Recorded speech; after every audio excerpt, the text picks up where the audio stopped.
Hey, welcome to Thursday, everybody. Hope everybody's doing well. Sorry for the shaking there. Getting everything set up very quickly tonight. Hope all are doing well. And of course, as usual, first Thursday of every month, we have with us Dr. Will Dodson. Hello, Will. Hey, everybody. Happy Pride Month. Indeed. Happy Juneteenth. I got a funny Pride Month story for you. Sure. Start it right off. Yeah. So there's some construction going on in our neighborhood. They're working on water pipes under the road. So these giant construction people with their giant construction tools and bulldozers come in and they tear up the street and rip up the pipes and dig with their shovels. And they frequently block people's method of egress, their driveways. That's what I'm saying to you. And so early one morning, it was about like 6:45 because they come in full volume at like 6:30. So it was about 6:45, and I walked out to talk with these construction fellas to make sure that they left the driveway clear so that my lovely wife could get out and go to work. And I talked to, I was trying to show that I was hurly-burly just like they were. I was like, kind of, how many inches is that shovel you got there? Are you using a flat shovel or a tapered, that kind of stuff? When we talk about tools and they're kind of laughing at me, I'm like, yeah, I'm a geek, whatever. So I turn around and I head back. I got my coffee in my hand. And, I've got a lot of students who love and adore me, and occasionally they'll give me gifts. And so I get back in and I see my reflection in one of the windows and realized that I was wearing one of those gifts, and it was this.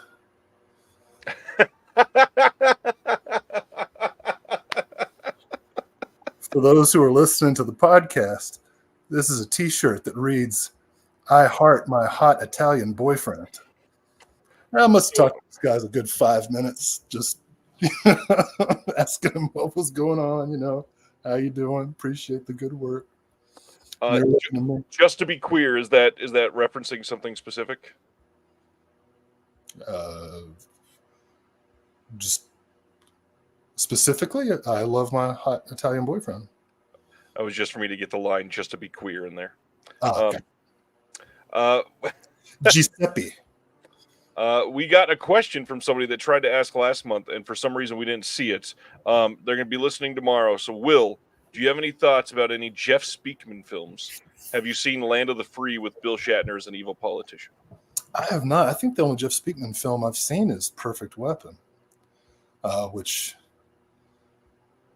I guess speaks to my masculinity issues.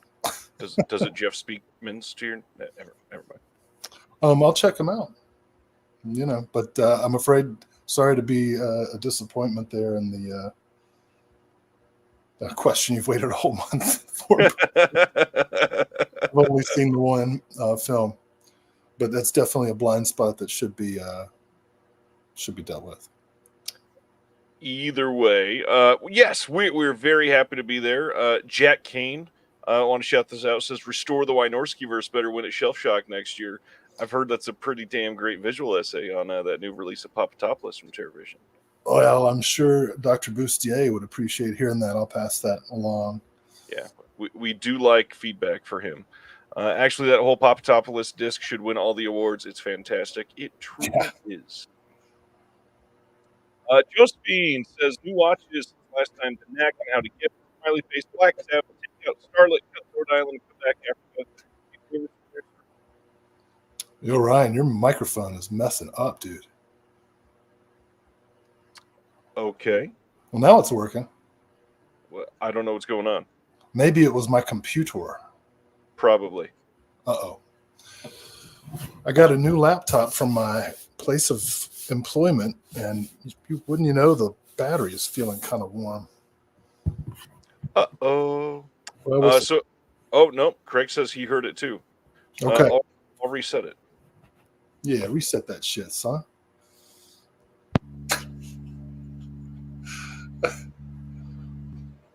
I feel very beige in my setup here.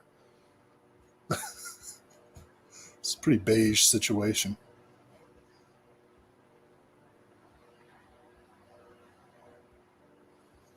Well, we can't hear Ryan, and you know what that means. Better not. Improv. Better not. No, you sound exactly as before. Man, what are we gonna do? I'm gonna call a mulligan. You vamp for a moment. Now it works. Hey, tell some Joe Bob stories while we're waiting. Wow, nice way to step on the intro to that. I'm sorry, I'm having tech issues. Go ahead. Well, you sound fine now. Go ahead. Well,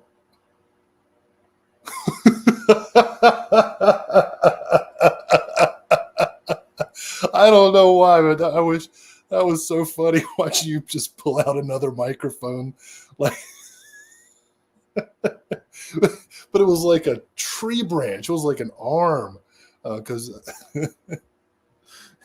How about now? Is that better now? Yeah, that sounds fine. I don't know. I'm not okay. All right. Hey, now everybody can hear me. Let's get this actually going. How is the last month? How you been? R1133 asks if we can get another gay themed story from me. Actually, just give it a few minutes. You will. What'd you ask me? How's the last month been? It's been busy. Did you hear that thunder just now? I still hear it. Yeah, this is a weird show already. Yo, it was a momentous May. A lot of really great things happened, as we'll highlight, and a lot of really bad things, like horrible things that I won't say I wouldn't wish on anybody, but I wouldn't wish on anybody on this chat. So it's been, and I know you've been going through it too. It's just been a really stressful time. And it's a stressful time in America. It's a stressful time in the world. I know a lot of people listening to the show can relate when we share that we're stressed out and oh yeah, living some Imagine Dragon song. But that's 21 Pilots. Come on, get it together. What? Stressed Out is a song by 21 Pilots, not Imagine Dragons. I don't believe I understood that there was a difference between those two groups. One of them has talent. Which one? Which one's the one yelling all the time? Like they rap and then they yell. That's 21 Pilots. Okay. And then what's Imagine Dragons? Arena Rock. Arena Rock. Yeah, like the modern Nickelback, basically. I thought Nickelback was the modern Nickelback. Nah, they're a little past their prime. Wow. With inflation. Anyways. What was this saying? You know, and I know this is cliche, but it's like the sun comes up and you start over. You know what I mean? And I am very excited to share some of the wonderful things that happened this past month in film and cinema and whatnot. Imagine Dragon. Okay, so 21 Pilots are the ones that are like blippity blippity hippity hippity. Let's not. I'm gonna have to look up the Imagine Dragon then, because I thought that I knew what they were. Anyways, first thing we want to talk about tonight before we go into pickups and recent watches, pretty momentous thing for someone's favorite productions. I kind of figure we should probably lead up with that. And any fanfare you want to go before I share the picture? Well, there's better pictures. But yeah, we got a pretty cool story that I think Ryan alluded to, well, I guess posted about earlier this week. So yeah, pull it up there. So that's my living room. And how should I tell the story? So, and we've never announced this was happening, right? Nope. And this has been in the works for quite a long time now. Yeah. So Joe Bob Briggs, he's always touring somewhere, doing a show. And he announced a show in Durham, North Carolina, where he was going to do a double feature of Bubba Hotep and Donnie Darko. And it so happened, can I say? Yeah, it's been announced what this is for, right? Yeah. Okay. And so since last summer, we've been working on some stuff for Gatorbait and Gatorbait 2 Cajun Justice for TerrorVision. And so I just sent a message to Joe Bob's assistant saying, hey, we're doing a thing for Gatorbait. Would love to interview Mr. Briggs if he's available. If he'd like to do it when he comes to the Durham show, I'm going to be at the show. I have a ticket and everything. And he said yes. So I was very excited because I've been to some shows and gone through the autograph lines and shaken hands. And each time I say, hey, I'm one of the guys that edited American Twilight, the son of Toby Hooper. And he's like, oh, yeah. How's it going? How's it doing? But this was the first time like actually sitting down with him in person. So I was very excited about this interview, very nervous. Well, then we get to the week of, and Joe Bob's assistant reaches out to the venue to set up a time for us to do an interview, like in a back room or somewhere. And the venue, for whatever reason, was unable to accommodate. And eventually just there wasn't any possibility of the interview happening.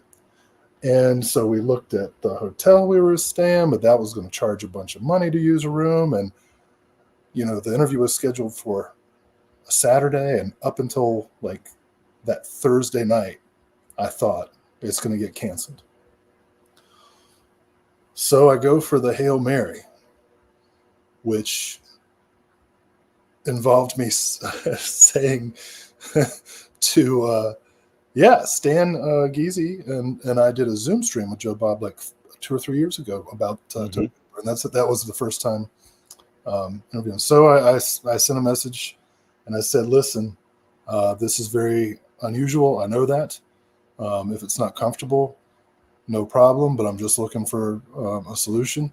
I happen to live very close to the venue. I could pick him up from the hotel.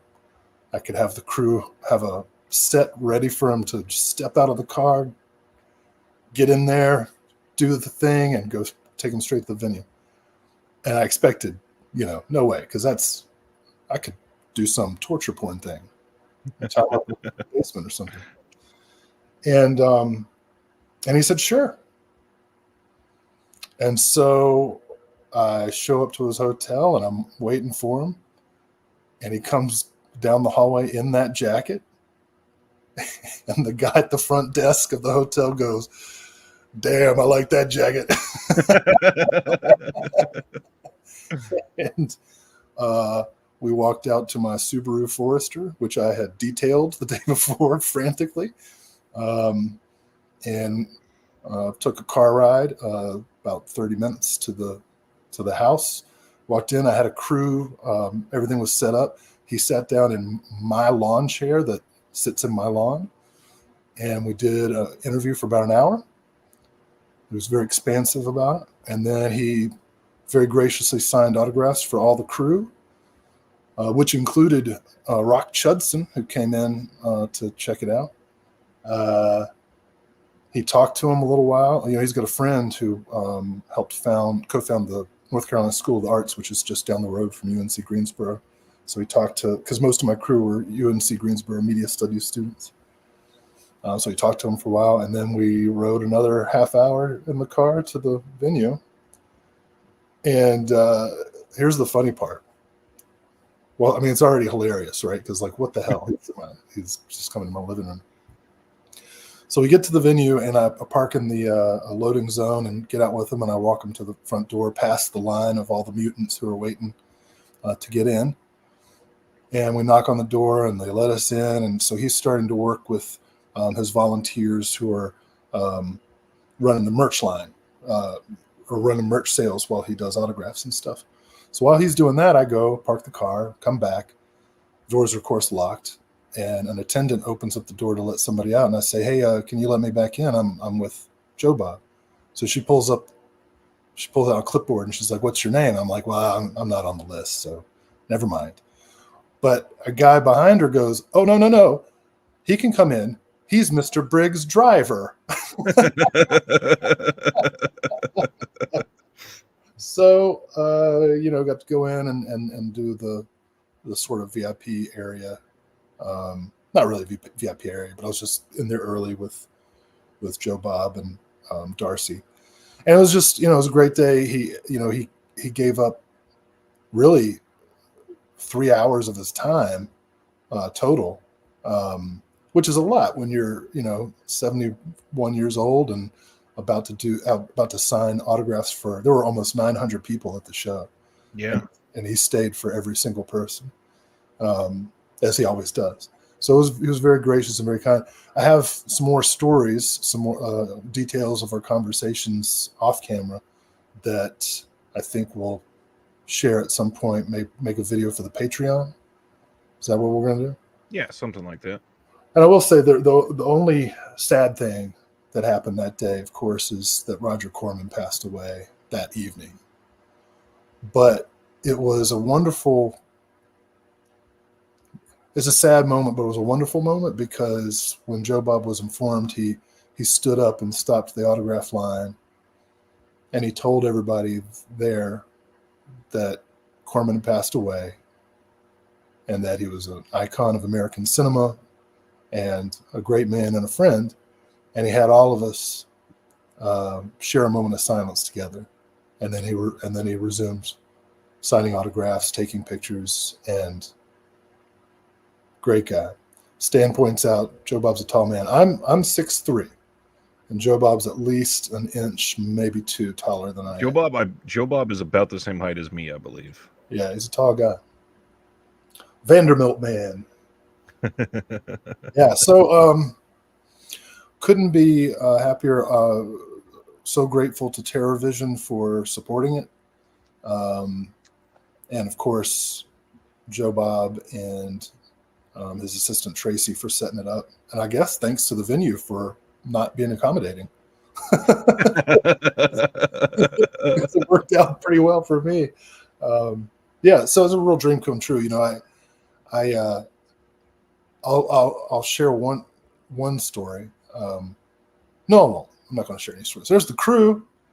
All right there in the middle. I want to give a shout out, Nealon, to Maya. She's the director. Everybody in that crew did great. I mean, they dressed that set. It looked really good. There's a lot of little Easter eggs in the background, in and out of focus, that you might be able to see when the interview does finally come out. So we don't know exactly how that's going to pan out. Gatorbait is going to be a 2 4K set. It'll be the Gatorbait and Gatorbait 2 together as a double feature. It'll be either one long interview or two, depending on how we edit the whole thing out. But it's going to be a stupendous release. They've got a lot of stuff coming on here. Hey. Yeah, which is amazing. Yeah. All right. Are we allowed to say any of the other special features? No, not yet. Okay. Next order of business before we get into pickups and recent watches. In the last issue of the Physical Media Advocate, there was a giveaway listed for a brand new 4K release of Frivolous Lola. Wow. This is from Cult Epics, of course, recent release. There was a simple question that you had to answer and send the answer to an email address. And of all of the entries that we got one winner picked tonight. That goes to John Allo.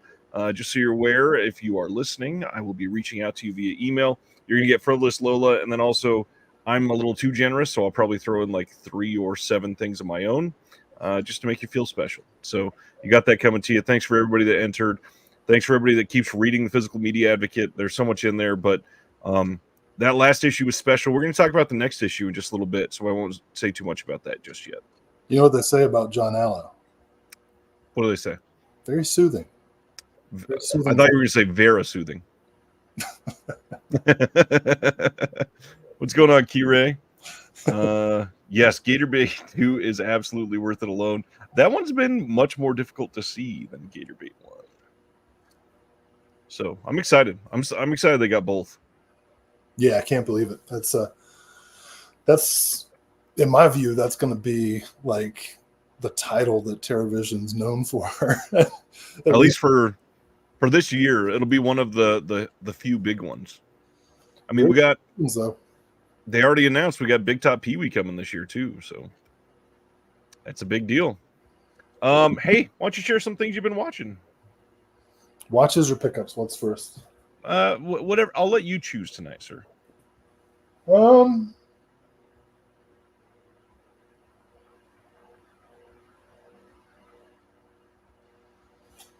Okay. I'm gonna start with watches then. So I recently did a Deaf Crocodile double feature of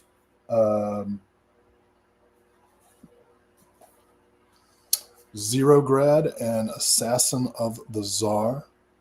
Both incredible films. Some of the last Soviet films released during Perestroika. Both have commentaries by Sam Deegan, extensive interviews. Just really great.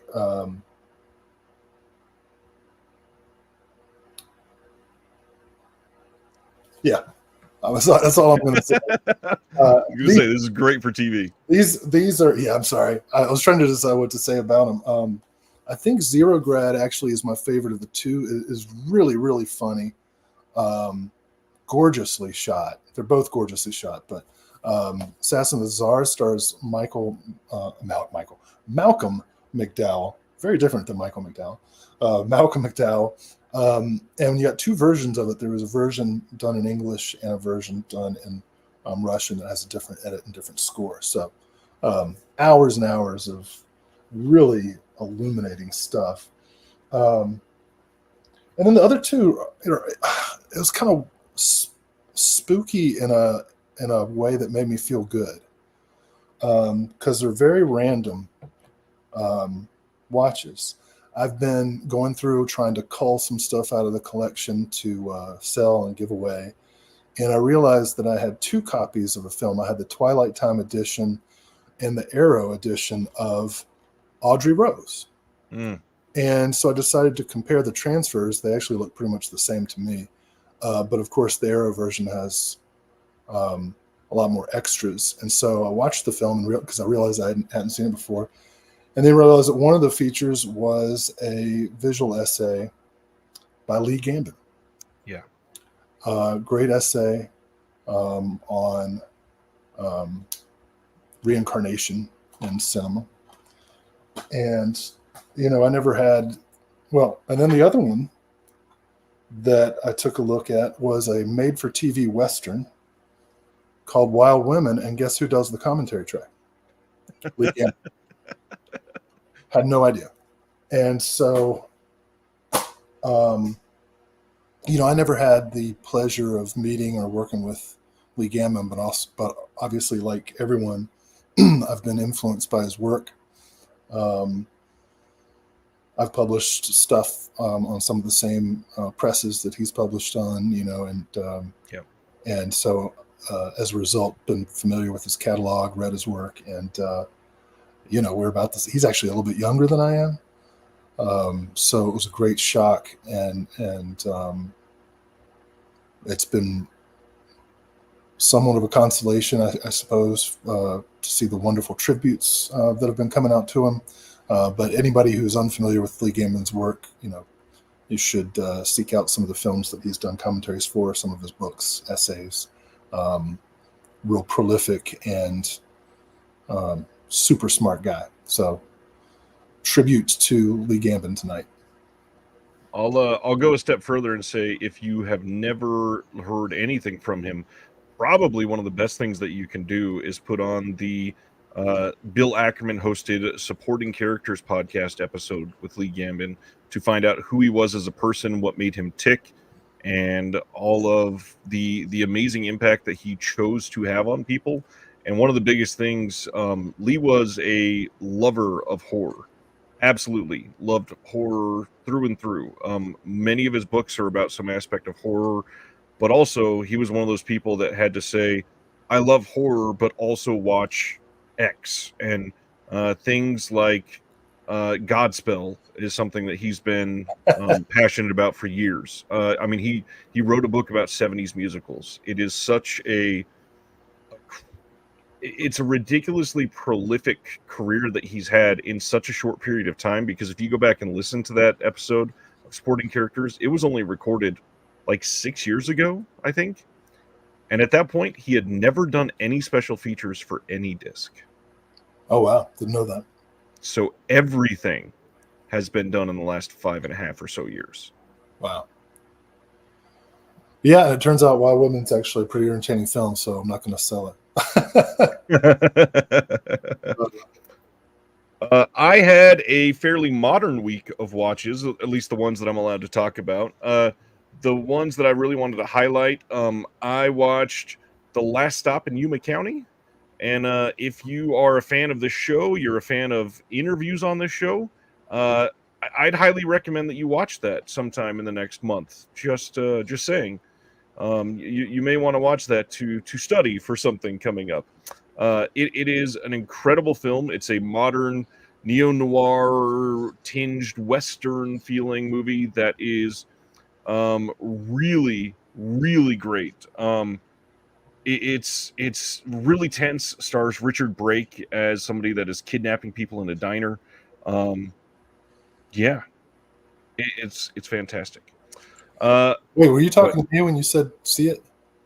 To everybody. Oh, it's already being heralded as like one of the best of the year. So D. Sibner said my Jess Franco was straining the shelf, so I had to turn the camera so you can actually see the Franco shelves. Those are those. Continue, my friend. Next one. The wife and I went to a birthday party this last weekend. He was actually in the chat earlier. Happy birthday again, Kyle. To an escape room, and the babysitter happened to be watching the kids for a couple more hours after we were done with dinner. So we said, hey, you know what? Why don't we just go see a movie? So I went to see what was going to line up with our time of leaving the restaurant, and we caught up with a showing of In a Violent Nature. This is the point of view slasher that everybody's talking about that came out, I believe, last Friday. It's a very divisive film, and I can see why. I know that a lot of people are very excited for something unique in horror, and I will say, for me, wasn't for me one bit. Did not like it at all. I have very little redeeming to say about it, other than that one kill, which is what everybody says about this movie. There is one kill that is going to be going down in horror history as legendary, and it deserves it. It's an incredible kill, very well done. I get it. I totally get it. The last one I wanted to point out, I think it was a couple episodes ago, or like 3 months ago, something like that. We were talking about marketing and trailers on here for a split second. I went and sought out Abigail because I needed something. Let's just say I've made my wife and my mom watch a lot of weird movies for the last couple months. So I said, let's do something modern that they're both going to like. And I chose Abigail. And I was rather impressed. This thing turned out pretty damn good. I am sort of sad that they chose to have the trailer the way that they did for this film. But other than that, the movie was done really, really well, acted incredibly, written surprisingly decently, had some great practical effects in it. I thought it was pretty great. Yeah, really enjoyed it. You liked it? Abigail was great. Yeah, Oh, I thought you're still talking about the. that was like 4 minutes ago. I'm sick, dude. I know. I should say to our audience that I am so nauseous. And I may disappear for a minute, just randomly. Celeste.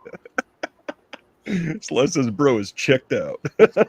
No, no, I care. I care about these movies that you're talking about. Abigail's the doll, right? No, Oh, that's Megan. Abigail is about a young girl that gets kidnapped and held for ransom from her parents. And they spoiled it in the trailer. yes, They got that the woman from they fired from Scream. yes, Melissa Barrera. Yes, She's great. Did you ever see that show? The name of which I'm forgetting that she was on. What the hell was that called? she was on a show. Yes, Somehow I did not know that. No, it's on the Hulu. It's a show about lesbian Latinas trying to. that's why Will loves it. That is not why. It's called Vita. Vita, yeah, it's great. Thanks, Seasons. Ronnie. 3 seasons. Wish they'd had 4. What did you pick up recently, sir? The virus. Well, we've already gone over the TerraVision stuff ad nauseum, but I will say I did get, Contributor pack. Yeah, Papadopoulos, Nail Gun Massacre.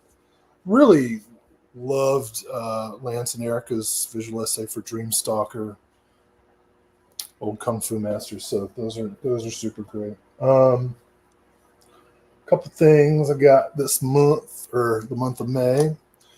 I got the so far I think I actually gotten all of the cinematograph films. So I got Abel Ferrara's Dangerous Game. What is this? Is this a J card? Is that what that is? It is, I believe. That looks like Yes. this is gonna mess up my cover if I try to take it off. I don't think it will. He tested different adhesives and chose one that will not damage it. I'm nervous. And for a warning, I believe Cinematograph is supposed to have 2 releases next month. Great. We'll probably not have everything then. Really excited about this. I teach this movie a lot. Oh. Just Another Girl in the IRT. I had a long out of print DVD, and I like this thing that Paramount does with the little fold up cover. Sivner loves those Paramount Presents, so I'm glad you showed one of those. From Kino, got Vincent Price and Twice Told Tales. Nice. Pretty stoked about that one. Everybody watching, please listen to Humboldt Horror Honey. That's right. When they come as one size fits all, I can never buy socks. Speaking of, got Gay USA. From Altered Innocence, which is a title that I'm very excited about. Smash sexism, gays unite now. By the way, that disc fully produced by Lee Gambin. Oh, you're kidding! Great. Also from AGFA, picked up Terminal Degeneration, the films of John Murtsugu, which I was very stoked to check out. And then finally, my last pickup of the month is one that I've been like coronary stroke conniption excited about since the moment of its release, and that is Sex and Fury, starring Rico Ike, Christina Limberg, directed by the great Norifumi Suzuki. Love this film. I immediately compared it to my out-of-print DVD, and I can say that this does look quite good. Wish it had had some extras, but I'm just glad it's here. Nice. Sex and Fury, love it. Well, speaking of things that Will loves, like Sex and Fury, Lena Romay in Sex Apocalypse from Wanda Macabro. Have not talked about that yet. Got that in. Want to highlight love to another up-and-coming Australian contributor with Welcome Home, Roxy Carmichael. This is the first time this has ever been on HD anywhere in the world.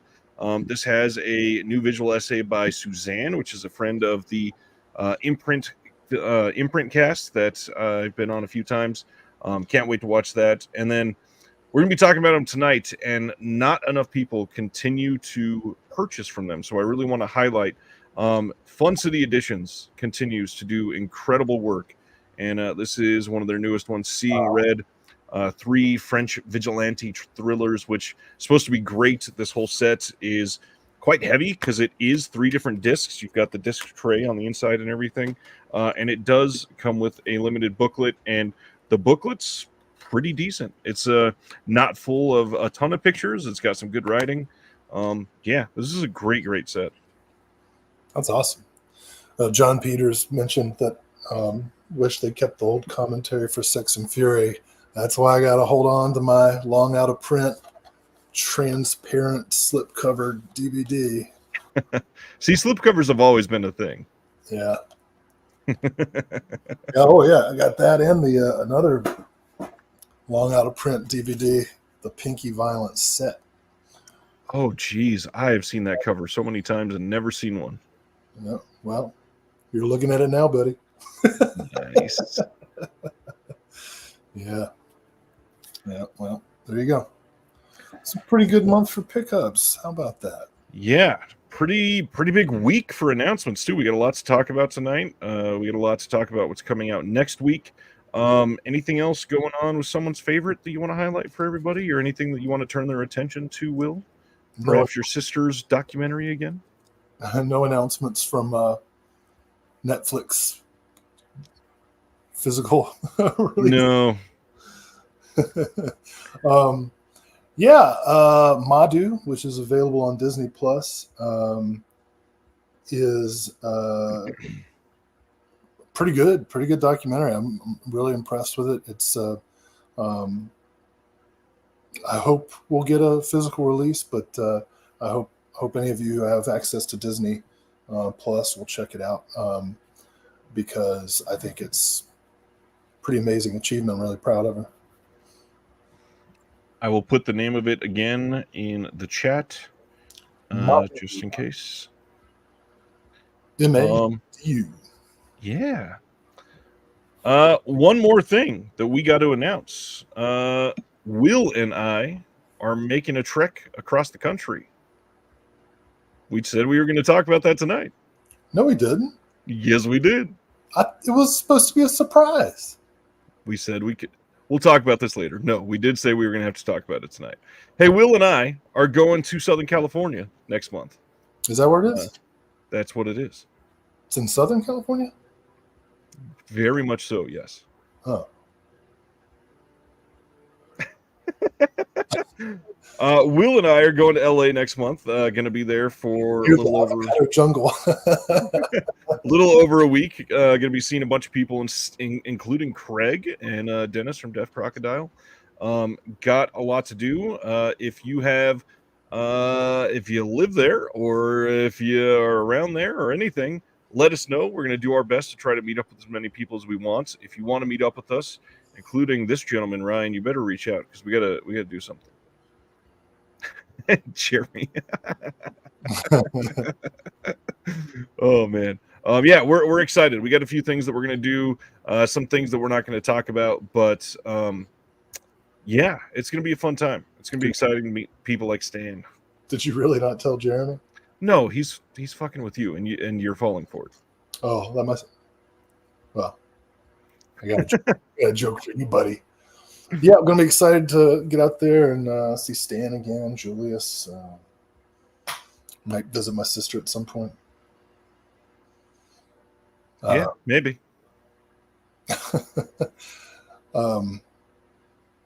Yeah. Going to like LL Cool J.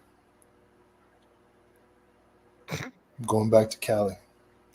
Did you see what Brendan said? Does Will have Alzheimer's? Where are we going? What are we doing? We did? Yeah, I don't know. I'm going into the doctor tomorrow for a procedure. We'll see what they say. And now everyone's gonna be super worried about you. Anyways, anything else we wanted to do before announcements now? Is there anything we can say about someone's favorite? I think that might be all we can talk about. I think so. I'm going to a writer's retreat next week. It's exciting. Yeah. It's not, I mean, I'm excited about it. The actual retreat's not exciting. You get locked into a room for these 3-hour sessions and they're like, work. And then, I just thought, I guess we could kind of tease. We did another big interview fairly recently too. For someone's favorite.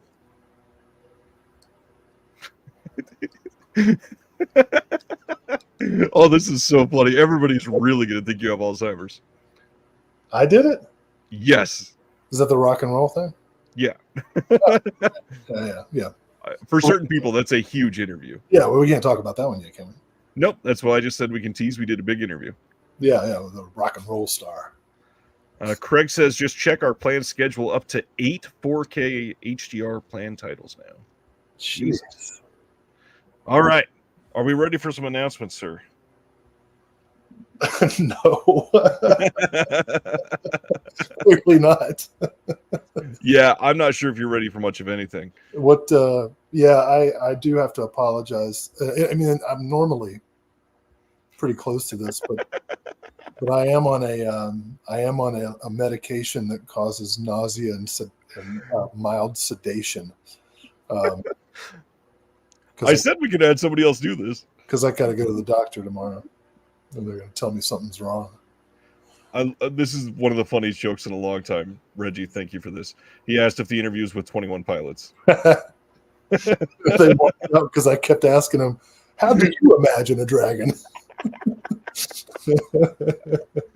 Oh, man. Oh, that was really good. Hey, while I run through... Which one did the video with Dolph Lundgren? Somebody I have no clue. Yeah, they did a video with Dolph Lundgren. Oh, you know what? I forgot to say. It was kind of, you know what? I saw D. Sibner's face last week. You did? And not as I pictured it. D. Sibner's handsome. Speaking of queer-coded stories. I pictured a completely different. Oh, that's a sad thing. Well, that'll be for the next announcement, I guess. July. All right. All right. Oh man, this is off the rails. I'm gonna run through some of the where we're going. Where we're going, we don't need rails. Hey, after oh man, it's like Marty McFly.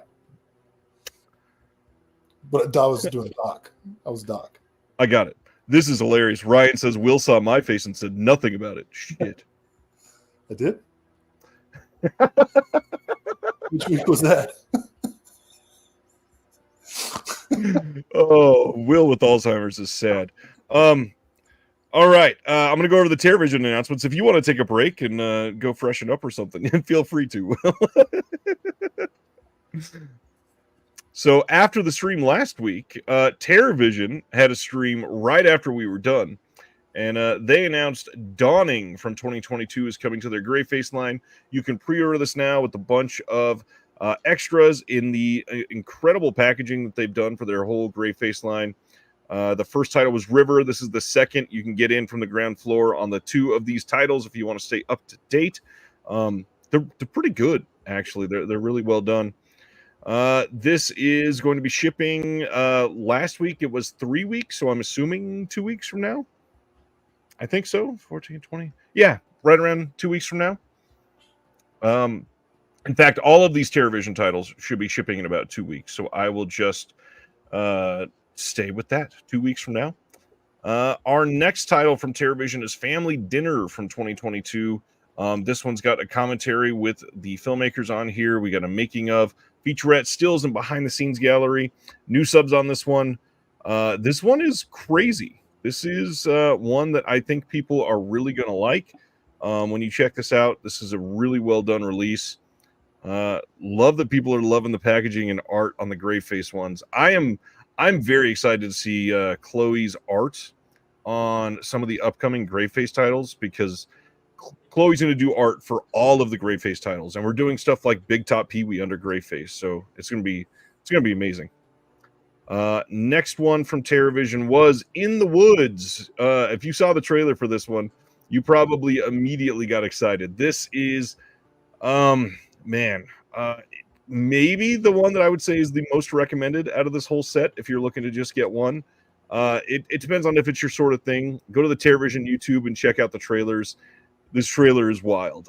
There's an original cut of this movie. There is a brand new alternate cut of this movie that is a full minute longer.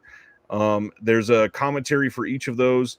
And yeah, lots of extras on this. There's even a In the Woods 2 teaser trailer on there. Yeah, I think most people would find something to dig in this one. Love the art on this release. Hope people are into that. And then Psycho Sisters. This is a title that people might recognize because of Saturn's Core releasing Psycho Sisters a little over like a year and a half ago or something like that. But this is different. This is the 1998 Psycho Sisters that was shot on film, unlike the Saturn's Core one, which was shot on video. But the crazy thing, that release is also on this disc. Psycho Sisters has the 1994 film and the 1998 film, and it's got all kinds of new extras, all kinds of old extras. This disc is overwhelmingly saturated with special features. You get basically everything.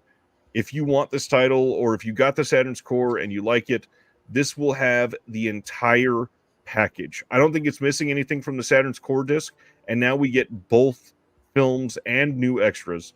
So check this out. That's a lot. It is a lot. It is a heck of a lot. Welcome back. Are we remembering better now? No. Okay. Then they announced a new slipcover for Linnea Quigley's Horror Workout. The first one sold out way too quickly, so they wanted people to get another chance at a slipcover for this one. Jimbo says, watched Greyface's River last night. Excellent film and disc. Hey, we're on that disc. Thanks for checking that out. Then they also announced a brand new slipcover and a brand new release of Video Violence. This one had been released under OCN, but they had not been printing it anymore because they were not under OCN anymore. So now you can get Video Violence again, and now this time in this fancy original art slipcover, which personally I think is a lot better than the original box for Video Violence. You also got Video Violence 2 on the opposite side, and it comes with a new booklet. So even if you got that original release, you got a reason to check this out. There's some good writing in this booklet as well. Cinema. Yeah, you check this one out. Did you like these? I've not gotten through them just yet. But Okay. I know a lot of people love these titles. yeah. Yeah, that's it for new stuff from TerraVision, but also they announced that in June they're having a promo on shipping. There is free free US shipping at $99, free Canadian shipping at $149, and free anywhere else in the world shipping for $199. You just got to put in a promo code USA, Canada, or ROW for rest of world, and then you can get free shipping if you're spending that much. They don't do that very often, and shipping is hell. So if you are international, load up right now. And if you want even more of an incentive, they quietly went in and lowered the price of a bunch of titles, especially ones that came out last year. So if you are missing stuff or have just never bought stuff because you were waiting for the right time, this might be that time. I mean, free shipping and lower prices is a really great deal. I also got that SOV starter pack. Yeah, super cheap. You can get 10 SOV films for like $140, right? Yeah, something like that. 140, or then with slips it's like 180. I'm not sure. Something. Yeah. Either way, it's a pretty incredible price. Check them out. Anything else about TerraVision? Hey, you got to meet Ryan Grayface. Oh yeah, me and Mr. Chudson went to the Carolina Fear Fest in Raleigh, North Carolina, where we got to meet Ryan Grayface and Chloe in person. Yeah, we talked to them for about 3 hours. They were so nice, and got to see from afar Heather Langenkamp and Kelly Maroney. Unfortunately, Bill Moseley was there, but some dumbass on a motorcycle ran him over. Hit and run too. Broke his, that's typical for Raleigh. I'll tell you what, all these out of town people moving in. But but it was great. Ryan and Chloe could not have been nicer. I was so nervous to meet him, but Chloe came out and brought us in up to their table, and it was so cool to see these releases on display, knowing that we had worked on them, and it was good spending some time with Mr. Chudson, whose company I enjoy greatly. Stan says is asking me if I'm jealous of almost every aspect of your life, Stan. So that's so cool. Every week, Stan says something that somebody goes, "What the hell?" I know. Stan's had a life, man. That's one of these days you're gonna have to do a memoir. I have already made the promise that Stan is going to be on my channel for an interview. I'm just counting down the days. Cool. All right, next is the next announcement from Imprint TV, which is Randall and Hopkirk Deceased, the complete series from 1969.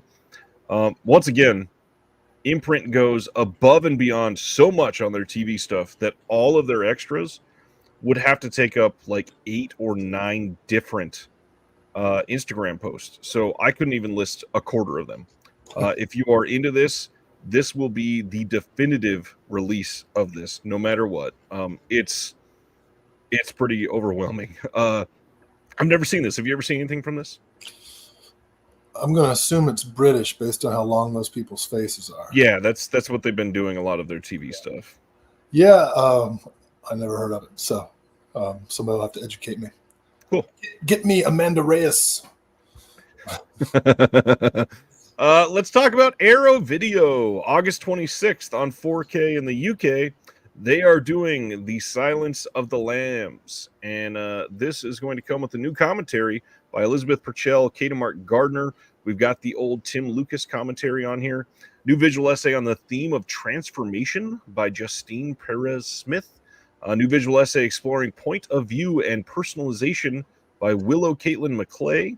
We got some archival features on here, and the big question that a lot of people seem to have is this is fixing the Kino Lorber miscolored first reel that they did on their 4K release. So this will be the definitive release of this film. Great Roger Corman cameo. It's true. I should say, too, there's a booklet in this with new writing on the film by Alexandra West, Josh Nelson, Sam Moore, and Alexandra Heller-Nicholas. Any thoughts on Silence? We've talked about this before, haven't we? I don't know. Maybe. I've done many of these films or shows. I'm not a big fan of Silence of the Lambs, but Are you a fan of anything in the series?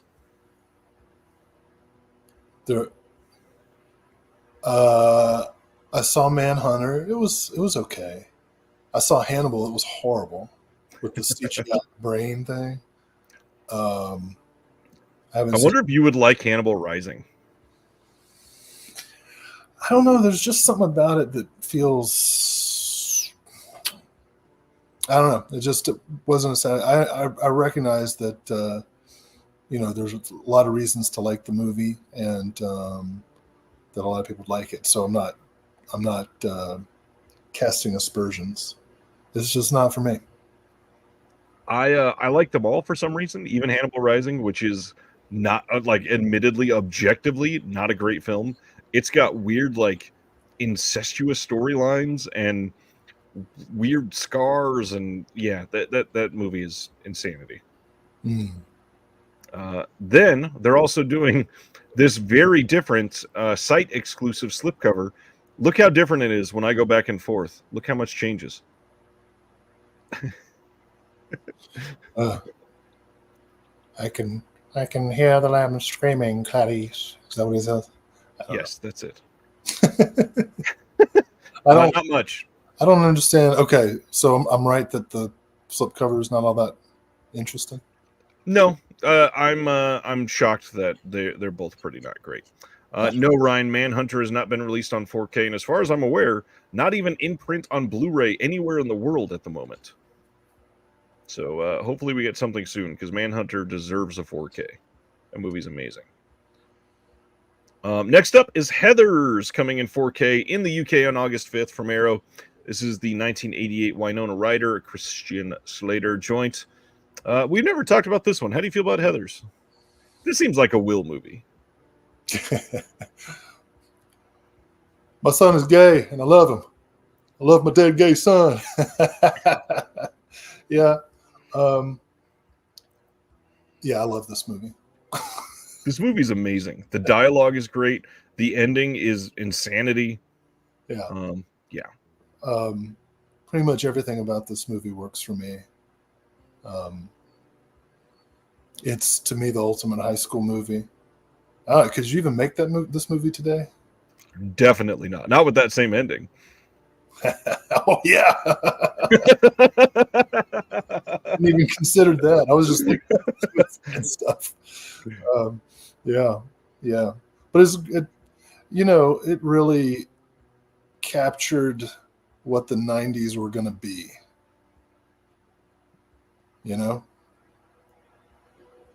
Got to bring up that ending again, and how much that means there. Shit. Yeah. I mean, it's a big part of what the 90s were too. Yeah. Unfortunately. Yeah. I agree with everybody in the chat here that's loving this. Next up is a site exclusive slipcover for Heathers, which again, like, not one I would run out to get. I don't really love either of these slips, I gotta be honest. Well, that looks like the old DVD cover. It's just, I believe this is the original poster. Yeah. That's okay. I'm not gonna go like.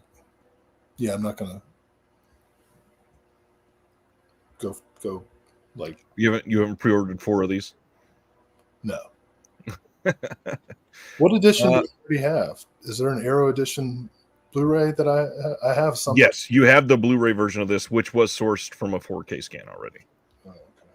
So the only difference literally is UHD with HDR. All of the same extras, everything else. Well, excuse me 1 second. I have to go feel superior. Next up is a 4K steelbook of Desperado. This is coming on August 26th in the UK as a Zavi exclusive, August 27th in the US and Canada. This is coming when we've been hearing about stuff like this coming for about 3 years. I even literally the week before this announcement had teased that this was coming without knowing that it was about to get announced. On my Film Foundation show, we were talking about Robert Rodriguez, and I said this was teased a long time ago, and I hope it comes this year. So we're going to talk about Desperado and the rest of the trilogy in just a moment. But yeah, this 4K steelbook is coming this summer, August 27th, on this 32-page collector's booklet with new writing by Carlos Aguilar and Nicholas Clement. Audio commentary by Robert Rodriguez. That's the old one. Newly filmed interview with Robert Rodriguez. Newly filmed interview with Bill Borden. New one with Steve Davison. New one with Bob Shelley. New one. New appreciation by Gareth Evans from The Raid on this. And then they've got, let's see, textless opening trailers. I thought there was something else on here. Kill count. Nope, that's all for this one. The rest is in the box set. But I think it's really cool that they're releasing this one on its own, because I know a lot of people do not love the other 2 films because a lot of people think they don't great. Thanks for saying that, Eric. That was a fun episode to release. I totally agree there, Ryan. El Mariachi is my favorite of the trilogy, masterpiece of no-budget filmmaking. $7,000. That's freaking amazing. Then, like I said, we'll talk about the box set in just a second. August 26th in the UK and August 27th in the US on Blu-ray from Arrow, and both of these are Arrow site exclusives. They are doing a Jörg Buttgereit collection called Memento Mori. They've kind of done this before because this has Necromantic 2, and then the other two films that are Der Todesking and whatever the fourth one is as well. But we're going to talk about what's different because this one has 5 discs rather than 4. A 5th disc? It does, yes. This is what's new. So like I said, we got Necromantic, Der Todesking in this, Necromantic 2, and then Scram, that's the fourth one. And all of these have all the same features and short films that we had previously. And then disc 5, a bonus disc, you got an extended cut of Necromantic 2. You got premiere footage from Necromantic 2. You've got Monica M screen test footage from Necromantic 2, a short film from 2020 from Buttgereit documenting a decomposition study. Then you've got Captain Berlin versus Hitler from 2009, filmed version of the stage play, written and co-directed by Buttgereit with optional audio commentary by the composer Mark Reeder. You've got a 9-minute short from 1986. You've got a live concert from 1981, a short satirical concert film. There's kind of a lot in this, and if you own or already have, one or two of them, I could even see wanting this if you love them. Yeah. So if you have the Love and Death set that Arrow UK put out, the only thing you're missing is this disc 5 bonus disc. Oh, you just said that, didn't you? And then this giant book. I'm not sure if all of that is the same. Giant book. And you'll see it is built in what looks like a Shawscope type of package. So it is not shelf friendly. Yeah. Okay. And now that I brought it up, I should say Arrow is announcing Shawscope Volume 3 tomorrow morning, so be prepared for that. You'll be able to pre-order. It will be releasing in November. All of the titles have leaked, but we will be discussing that next Thursday, not this week. Just wanted to give everybody a heads up for that if you want to pre-order in the morning. And keep in mind, when I interviewed James from Arrow Video, he did say this one would be much more limited than the first and second volumes, because those hung around for a lot longer than they wanted them to. Yeah, but that means they went on sale to prices that I could afford. Unfortunately. There's a tension between the modern collector and the label, you see. Indeed. Lucky McKee, who is the director of The Woman, is having his film come out on 4K from Arrow Video. What's crazy is the first time this came out from Arrow, they did not have the rights to do Offspring in the US, and now they are doing The Woman and Offspring both in 4K in the US and Canada and the UK. August 26th in the UK, August 27th in the other two locations. All the same extras as previously, just in UHD. Now, so The Woman is a sequel of sorts to Offspring? Yes, and then there's also a third film, actually. But McKee did not direct Offspring, right? Nope, he did not. He only came in and directed The Woman, which, by every account, is the best one in the trilogy. Unless Offspring is your favorite movie. Yes. Which someone must feel. I would imagine that it probably is someone's favorite movie, yeah. So everyone doesn't agree. Oh, Will. I know one thing we can agree on. Knew that you were going to make that joke. Nobody gives a shit about this announcement.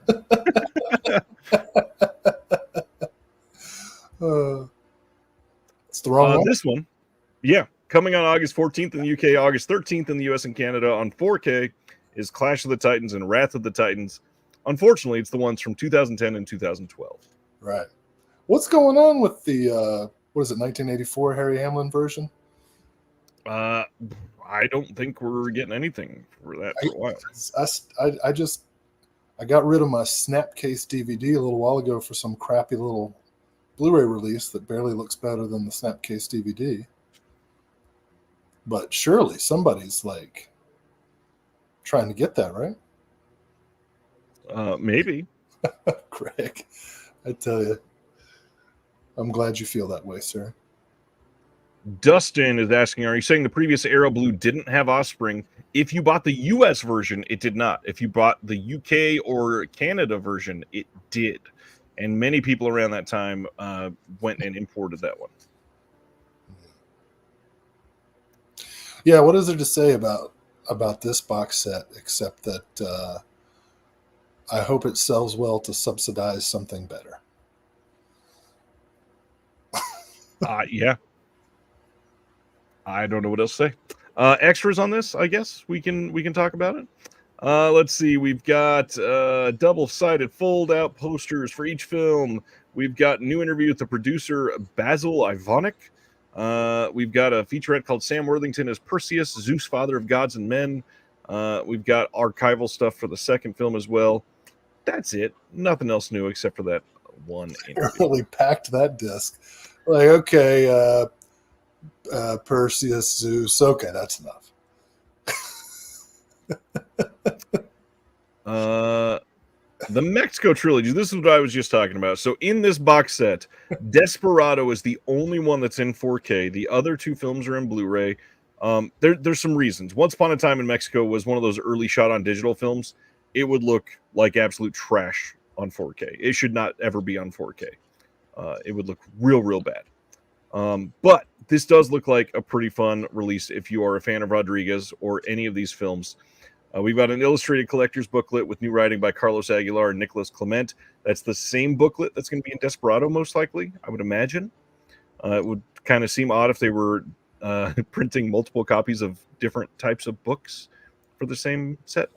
Then we've got a new interview with Rodriguez on El Mariachi, new interview with Carlos Gallardo on El Mariachi, new featurette on the music of El Mariachi, and then some archival stuff, including Bedhead, short from 91 by Rodriguez. On Desperado, I already named everything. And then on Once Upon a Time in Mexico, we get the commentary, new interview with Rodriguez on that, Troublemaking, a new interview with the visual effects editor, and then plus a bunch of archival featurettes, including the cooking video that Rodriguez did on one of these films, on one of the old releases. My old bandmate used to do an impression of Tom Waits singing the Eagles song Desperado, and it was one of the funniest things I've ever heard. He would go, I can't really do it, but he would go like, Desperado. Anyway, it was great. I wish you could hear it. I don't know. I think I might. I hope he's still living. We hadn't talked in 20 years. But he did a great impression of Tom Waits singing Eagles songs. Oh, Bedhead is a fun short. It stars his younger siblings, says Ryan. Yep. Are you a Rodriguez fan at all? Have you liked much from him? No. You know what, though? And this will probably surprise people. You know what I really like? From Dusk Till Dawn. I think that shit's great.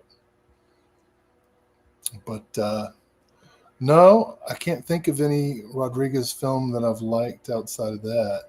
You don't like The Faculty? That was all right, I guess. I watched it again recently to like decide if I liked it, and I was still left kind of. It was okay. Yeah, all right. I like The Faculty. I do not. It's nowhere near as much as I like From Dusk Till Dawn. Chris, it says Will sounds fine now. That singing was amazing. Right. You know what was funny is I was the vocalist of our band. Oof, we were terrible. No, we weren't. We were okay. We were all right. We were called Arbus after the photographer Deanne Arbus. Hey, I'm going to go to the next title. Film Treasures in the UK is releasing Dawn of the Mummy from 1981 on Blu-ray. This is coming in August, and this is one that people have wanted for a long time. The original negative was thought to be long lost, and it is. There was, however, a surviving 35 millimeter German and Spanish set of prints that were located, and they had some damage, but a composite was made from them, and that allowed them to get the complete film, including all of the gore that wasn't seen on one of the previous releases, to be scanned in 2K, cleaned up, restored as much as possible. I don't know if the audience has noticed this, but Ryan just froze. I think that's just you, my friend. But I didn't freeze. I was still moving. Neither did I. No, but I didn't freeze on camera. Neither did I. You totally did, dude. Leave it to the chat. Dallas is asking, is this coming in the U.S.? We have no information on that, but you can get this from Orbit. They will be selling it. I'm sure Diabolic will have it as well. Yeah. Have you seen this one? I've not had a chance to see this because this was hard to find. No. This time. This is going to have a whole bunch of new extras. We got a new commentary with Kim Newman and Barry Forshaw on this. We got an archival commentary with Frank Agrama. New video essay on Frank Agrama by Eugenio Ercolani, friend of the channel. Critical appraisal of the film by Stephen Thrower. Daryl Buxton speaks on the Mummy films, and then there's an interview with Sergio Rubini on this. Ercolani worked quite a lot on this release, and it's supposed to go great. Will, you are allowed to go to bed if you need to. Why is everybody... Because they can tell you're uncomfortable. I don't feel good, but, you know, the people expect on the first Thursday of the month. They don't expect you to come in here and not do well, though, and not be okay. Oh, wow. So I'm also not entertaining? Is that what you're saying? Not do okay physically. No. Sibner just texted to say he could jump on if you need to leave. Oh, okay. A little showgirls moment. You think I don't know what you're doing, Nomi? Oh, man. That's really funny. Jimbo says Ryan did not freeze, so thank you. Well, Jimbo's the only one who says so. Then Kino announced Gung Ho coming on Blu-ray eventually. This is the Michael Keaton film from 1986. This is one that's directed by Ron Howard, and a lot of people thought would never come to Blu-ray. Have you seen this one, sir? Is that the Union movie? This is maybe. I've not seen this one. I think I saw it on TV one time, but I can't recall. Everybody's lined up against me now. All right. Moving right along. Hey, Def Crocodile, who's in the chat right now. Their subscription is available on Diabolic DVD for the entire month of June. You can go now if you want. You can open up in a new tab and go pay for a subscription now.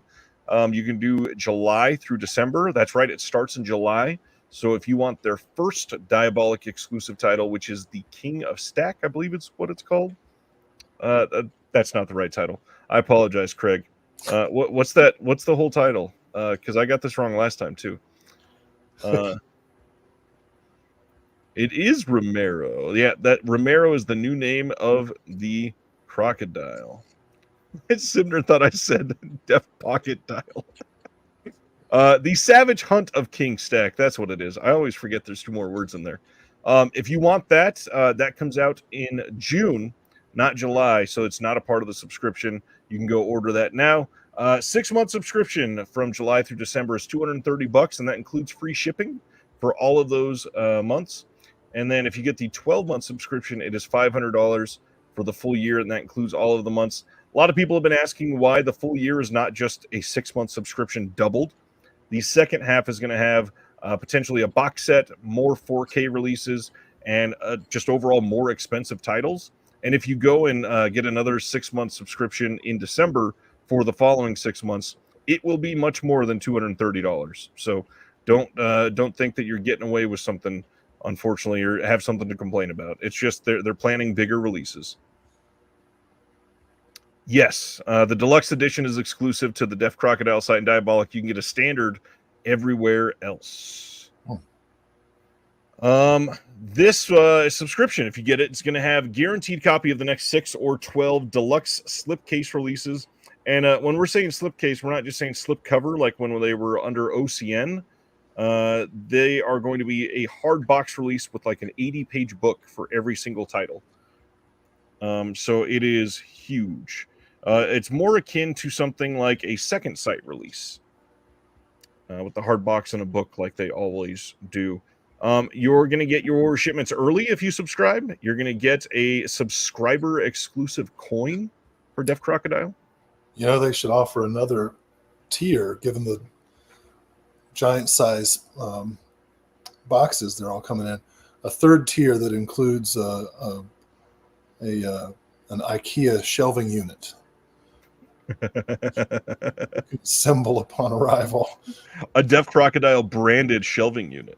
Oh, hey, there you go. That's something to think about. Actually, I think places like Diabolic and Orbit should consider selling branded revolving towers or something. Jesus, the shipping prices alone. Craig is correcting some of my data here. I'm sorry. 60-page book at least, more pages for other titles maybe. The boxes aren't as big as the second sight ones, but they're that type of release. Correct, Sandro. If there are more than 12 releases, the other releases won't be free, but you'll get a coupon code to get them discounted. The deluxe editions start this month in June with the Savage Hunt of King Stack. Anything else that I need to go on? All of the shipments will include a random movie trading card, and then you're gonna get. What do we have planned for the next 12 months? Films ranging from 1926 to 2023, a box set including the entirety of a young filmmaker's filmography, folk horror, animation, fantasy, crime, mystery, silent films, and more beautifully strange discoveries. Films from Belarus, Czech Republic, France, Germany, India, Ireland, Japan, Romania, Russia, the US, and more. And then they've already announced that Felidae is going to be their first 4K release. They say that they guarantee one film per month, but they may release more. And in those cases, you will get an exclusive subscriber discount coupon code.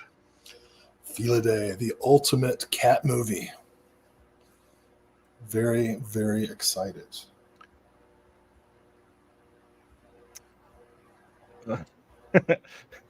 Again, I got more wrong, I guess. June is Ruslan and Ludmilla, and the Savage Hunt of King Stack will be early July, but it's not included. I don't know. I'm sorry, Craig. I butchered that.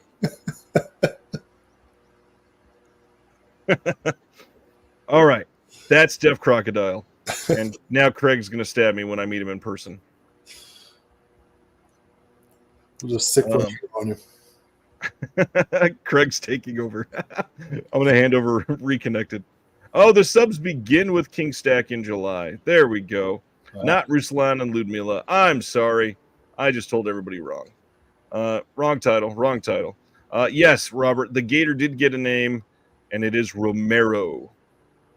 And Romero is now in charge of the Deaf Crocodile Instagram. So watch out for that. Craig posted that announcement yesterday. Let's get into some OCN announcements. Are we ready for that? Okay. First off, we've got Enjoy the Ride Records, ETR Media, doing the Arrested Development documentary project. This is from 2010, and it's a love letter and the definitive documentary to one of the most beloved and well-written shows of all time, Arrested Development. Well, and, first couple seasons. They for the extras on this, they have film trailers. Film trailers. Yep. Ross posted on Facebook that he tried to get more, and the director was uncooperative. So that's not great. That's the last thing you want to hear if you're doing a documentary on somebody's show. Well, beyond that, if you signed them over to do the documentary, why would you not cooperate on extras? I don't get it. Next up is Connie putting out Beijing Watermelon. And man, did this thing sell quickly as well. This says Shunzo and his wife Michi run a beloved greengrocer on the outskirts of Tokyo when Lee, a struggling exchange student from China, visits the shop but is unable to afford the produce. An uneasy relationship sprouts. The pun there. Begrudgingly, Shunzo agrees to lower his prices. Soon, Lee's classmates begin frequenting the shop. As Shunzo's generosity sneaks up on him and strains his family's welfare, he confronts his role as surrogate father to his newfound Chinese friends. This is a Nobuhiko Obayashi film from 1989. Yeah. And that means I absolutely had to get it. It's on the Criterion channel right now for anybody that might want to check it out. Along with several other of his films. So. Yeah. This is going to have an interview with Chigumi Obayashi, a theatrical trailer and teaser, a book with new writing by Aaron Garreau, new art, and a logo designed by Leo Mack. And that is it. Underrated Obayashi, says Brendan. All right. Next is Bottom Feeders. This is coming from Dark Star Pictures. This one looks pretty dang interesting. There's the front of the slip and the back of the waffle slip. On this, we got an audition tape featurette, trailer, behind the scenes, photo gallery, 4 short films from the director. Sounds like a decent package. Correct, Stan. Obayashi is the director of Houseu. That's why I yelled, House! All right. That's Dark Star. Next up is a massive release. Saturn's Core putting out David the Rock Nelson Collection, Volume Number 1. This covers from 1993 to 1994. And there's the back of the slip for everybody. In 1994, the same year that Tim Burton unleashed the Academy Award-winning Ed Wood biopic, underground filmmaker David the Rock Nelson traveled to Baltimore to direct one of Wood's chief collaborators, Conrad Brooks, in a backyard epic for the ages. When the local graveyard's mild-mannered caretaker transforms into a werewolf in broad daylight, it's up to Conrad and his real-life geriatric brothers Henry and Ted Brooks to vanquish the beast using plastic Uzis, fisticuffs, and a Hyundai Excel. Saturn's Core is proud to present its first of several David the Rock Nelson collections, highlighting the 90s fanzine staple Conrad Brooks versus Werewolf, accompanied by Son of Werewolf and Adventures of Janet. 2 additional shorts handpicked by The Rock, a 28-page booklet with the release, and 4 hours of Rock-related special features. There is so much in this. This looks crazy. The only Rock I recognize. The booklet in this says 28-page mini issue compiled by Strange Tapes editor Scott Miller, with writing by authors Joe Ziemba, Vincent Albarrano, Richard Mogg, and Taylor Hyder. Many of those names you should recognize. And then they also got Fred Olin Ray in there and WGN TV news anchor Larry Patash. Can you see what The Rock is filming? Yes. Brad says he has 300 films. Wow. Good God. Well, first, Volume 1. All right, Saturn's Core are going to be releasing one of these for the next 4 years, every single month. Probably not. Next one is from Music Box Films, who's been pretty quiet through OCN recently. But we finally got a stateside release of the doc NEO from 2021. This looks like a pretty great release. Unfortunately, I had already imported the UK release. Yeah, this is a Region A locked interview with the director on this one. We got a behind the scenes NEO's office concert.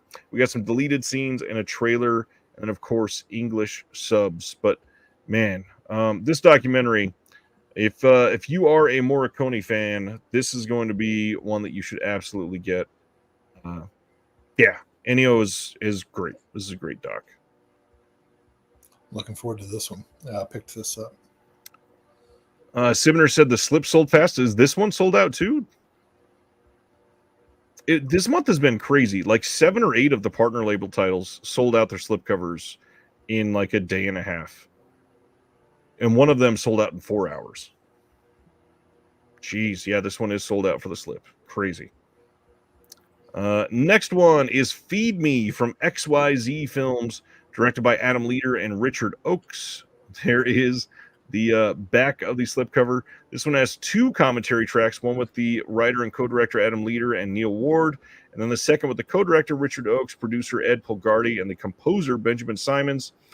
3 reels from 2022's Beyond Fest, Feed Me in LA featurette, a music video, Neil Ward is Naked featurette, and then liner notes from Jacob Q. Knight. And I have not seen much about this one. No, this is a new one. I like the art on this, though. Yeah, it's compellingly grotesque. Yeah. Even the back. Yeah. Next one, Film Movement, putting out Kamikaze 89 from 82. This is Fassbinder in his final acting role. This is going to have a new 4K restoration. The Rainer Werner Fassbinder, The Last Year documentary by Wolf Grem, commentary by Regina Ziegler, John Cassavetes' Kamikaze 89 TV spots, and then new essays by Nick Pinkerton and Samuel D. Prime. Yeah, this was a pickup for me. I kind of figured. Super cool.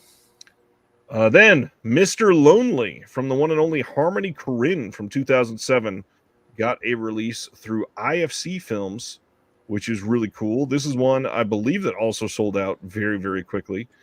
This says, only Harmony Korine could weave Michael Jackson, Marilyn Monroe, her daughter Shirley Temple, and flying nuns into a hypnotically funny and truly poignant tale of the instability behind fanaticism and the redemption we can hope to find in one another. The film follows a lonely Michael Jackson impersonator who is invited by beautiful Marilyn Monroe to a commune in the Scottish Highlands full of other impersonators, including the Queen of England, Madonna, Sammy Davis Jr., James Dean.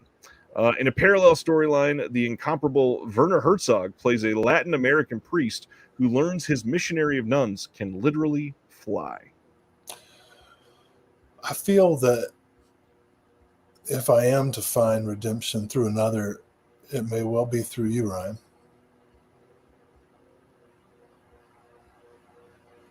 Can you say that one more time? I feel that if I am to find redemption through another, it may well be through you. I'm trying to process if that's a compliment or a insult. I don't know. And this is why we work well together. If you were to be a celebrity impersonator, what celebrity would you impersonate? Looking at my physique, I don't know, Bert Kreischer?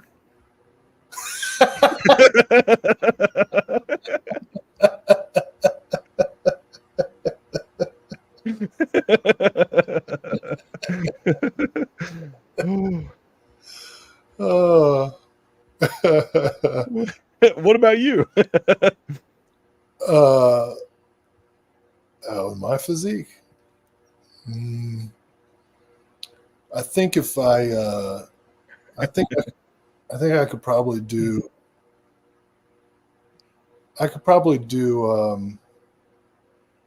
Liam Neeson, like desperately shouting into a phone about how he's going to kill somebody.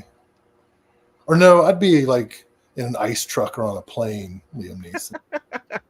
One of the lesser Neeson vehicles. This one is going to have an audio commentary by Jay Cheel.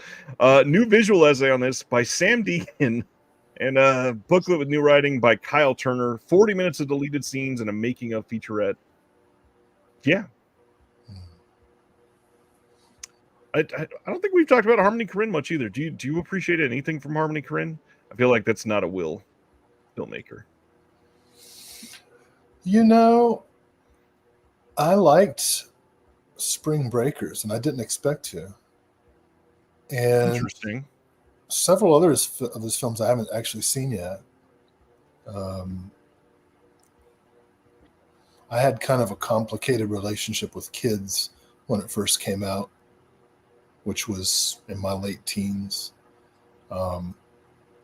So I think I'll need to kind of do Korine again. Do Korine again. Stan, I do have a feeling we're going to get Aggro Drift on Physical eventually. What is that? It's his brand new film that premiered in a strip club earlier this year. People keep bringing that movie up, and I forget what it is, and I'm like, oh, the strip club movie.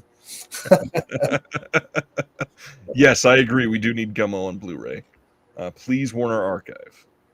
Gummo's the one that Werner Herzog is in that as well, right? I think so.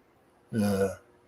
It's the one from the mid-'90s, so he was probably a little more apt to do it then. I like Werner Herzog. Let's go to our next title, which is Film Desk putting out The Plot Against Harry. Yeah. Michael Romare. You're excited about this one. Anything you want to say? Never seen it before. Read about it. It's one of those kind of hard to find critical cult movies. Like it's always had such praise, but I've never seen it before, so I'm looking forward to it. Julian Donkey Boy. That was the movie I was thinking of. Dallas says Harmony Korine is non-horror Rob Zombie. Well, that's not, to me, that's not good. Is that good for does he mean that as a compliment or an insult? Everybody's saying Julian Donkey Boy. Let's see. Yes, it is Warner Brothers. The Plot Against Harry. This is from 1970, directed by Michael Romare. We've got Q&A moderated by Zazel Jacobs in 2023. Michael Romare and Robert M. Young in conversation from 2005. Audio interview with Nicholas Sayada from 1990. New trailer, 32-page booklet with photographs and writing. Yeah, see, look at all those fancy critics they got for writing. New Yorker, Village Voice, Premiere. That's what I was talking about. Yep. Yeah. All right. Going to the next one. Memory is putting out Rat Film from 2016. This says, across walls, fences, and alleys, rats not only expose our boundaries of separation, but make homes in them. Rat Film is a feature-length documentary that uses the rat, as well as the humans that love them, live with them, and kill them, to explore the history of Baltimore, Maryland. There's never been a rat problem in Baltimore. It's always been a people problem. Yeah, who says that? The Rat King. Yeah, who sees a bunch of rats and is like, you know what the problem is? People.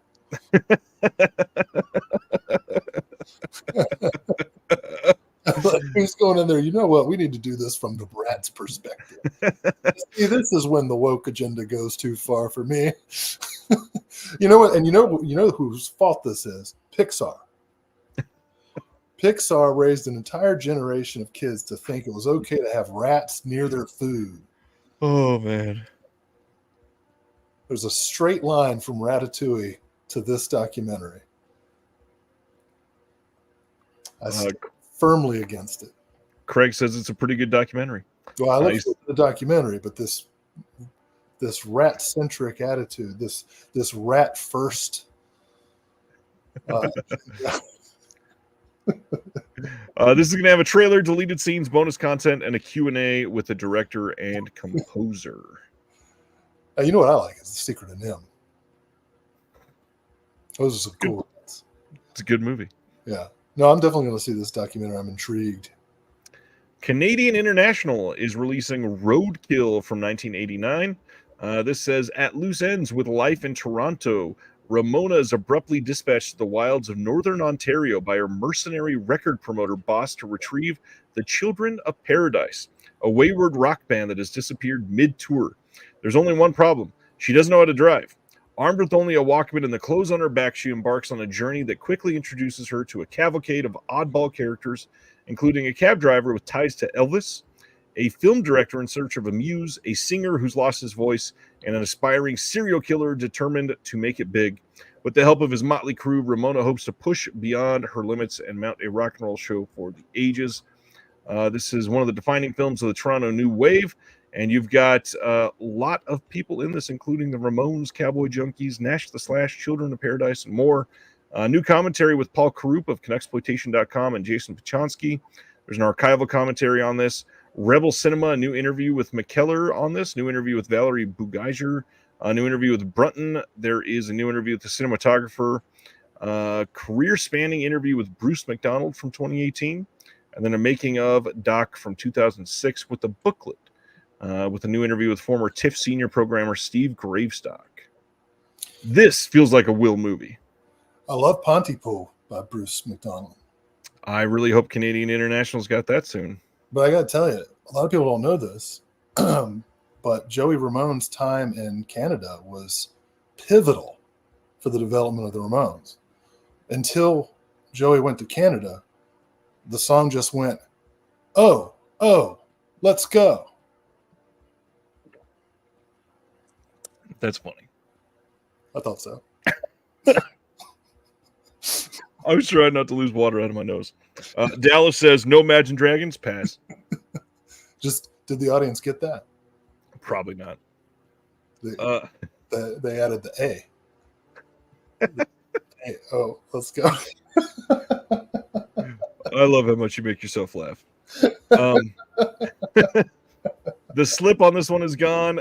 Standard edition is still in stock, but that will be in print for quite some time. Looks like a fun release. The hottest release of this weekend, though, was The Sadness on 4K from Shudder, the new partner label from last month or the month before.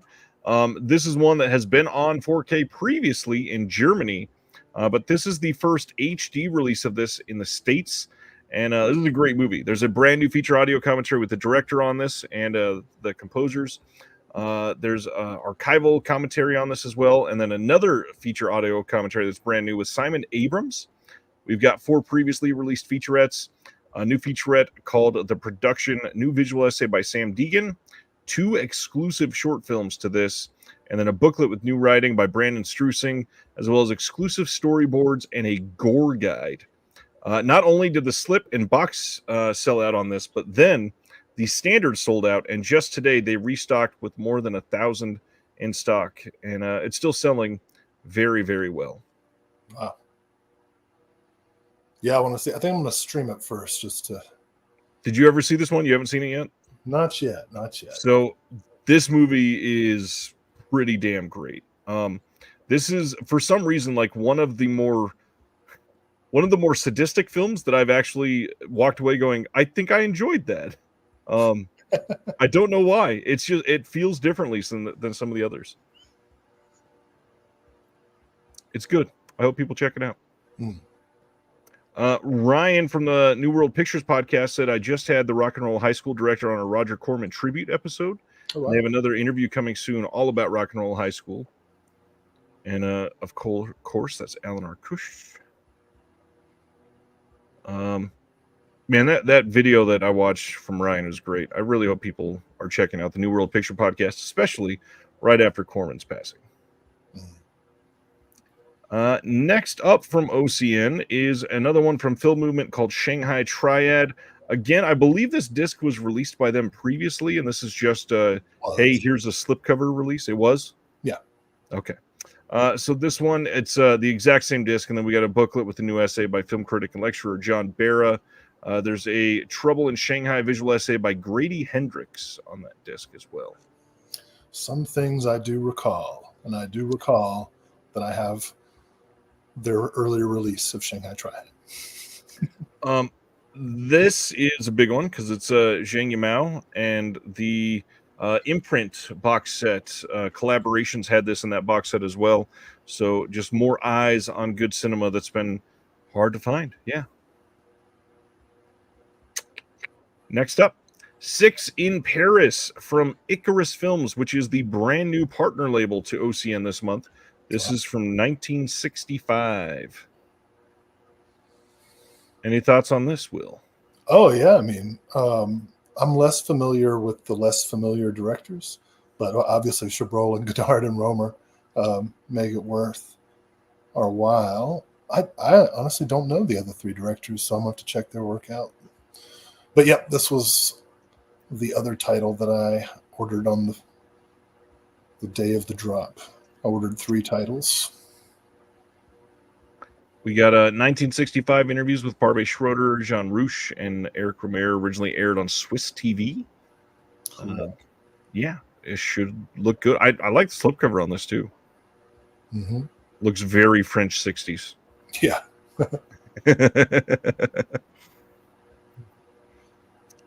Next up is Supermarket coming on 4K. This is coming from Subculture in Germany. This is the OCN partner label that has released one film in 3 years. Like one film every year for 3 years that they've put out. This is now their third title. And this is supposed to be another good one. Yep, that's their second title. What was their first one? The first one was the Western. It's like a German spaghetti Western. Yeah, I missed that one. It went out of print so fast. If you're wanting that, let me know. I've got the German release of that I can let you have probably. Last thing I need is another disc in this house. Deadlocked, that's the title. Thank you. But yeah, we'll talk about it. This one is strictly limited. There will not be a standard edition of this disc pressed. So if you want this one, get it before it sells out. And as far as I'm aware, this one has not sold out yet. I will check real quick again to make sure that I'm not wrong, just like I was about all of the Craig stuff. No, there's still 1,000 of this one left. This one has a great reputation, critical reputation, and but I've never seen it, so I wish to. This one says, in order to survive on the rough streets of Hamburg, 18-year-old Willie gets by with small-time racketeering. After an arrest, the authorities decide to send him to a reformatory, but he escapes from police custody and falls into the clutches of a pimp who sends him to the gay sex trade. At the same time, Willie meets a journalist who draws him into hopeless resocialization projects, primarily to improve his own life. When Willie falls in love with a girl who seems to be even worse off than he is, he sets his mind on freeing her from her dreariness and running away with her, but the accumulated problems are so great that his past catches up with him in a dramatic way. This one will have an audio commentary by Roland Click, some archival interviews, a couple new interviews, and then a reversible sleeve, of course. Sweet. Yeah. Looks great. The Sweet East is coming this month from Utopia. This is one they've been sort of teasing at for a while. It also came out with a comic zine that was limited to 100, and that sold out fairly quickly, of course. Here's the back of the slip. This is directed by Sean Price Williams. It has Simon Rex and Ayo Adibri in this. A couple names that have gotten pretty big over the last couple of years. Also has Andy Milonakis, a name that hasn't been big in many years. There's only one big name in that movie, and that's Gibby Haynes. I was about to say that name. But I'll be curious. Nick Cave's young boy is in this. I'll be interested in seeing how he does. This looks a little precious for me. Not normally the kind of thing that I would do, but I'm a Gibby Haynes completist. And it is streaming on Hulu right now if you want to check it out. I did add it to my queue. Thanks for that, Ronnie. Always appreciate that. To the Moon is this month's title from Yellow Veil Pictures. And man, is this slipcover a pretty interesting design. Hold on, I'm looking up who Jacob Elordi is. Oh, yeah. He's handsome. Yeah, I left him off on purpose. He looks like the kind of guy that would cheat on you in a heartbeat, though. It is. He gets enough attention. Yeah. He's got that. He looks like a sexy version of that guy from Parks and Rec. What's his name? Ben? Can't even. Adam Scott, right? Yeah. Party Down guy. Yep. Yeah. What's up, Z-Pan? To the Moon. To the Moon is from 2021 and says a weekend of healing for Dennis and Mia becomes a hallucinatory nightmare when Dennis's estranged brother arrives and begins to distort their sense of reality. This one is going to have an introduction by the director, commentary by the director and actor Will Brill, behind-the-scenes featurette with interviews of the cast and crew, an essay by Alexandra Heller-Nicholas, and a new poster art. Boy, I tell you one thing. If I'm on a healing trip and my estranged anybody shows up, It's over.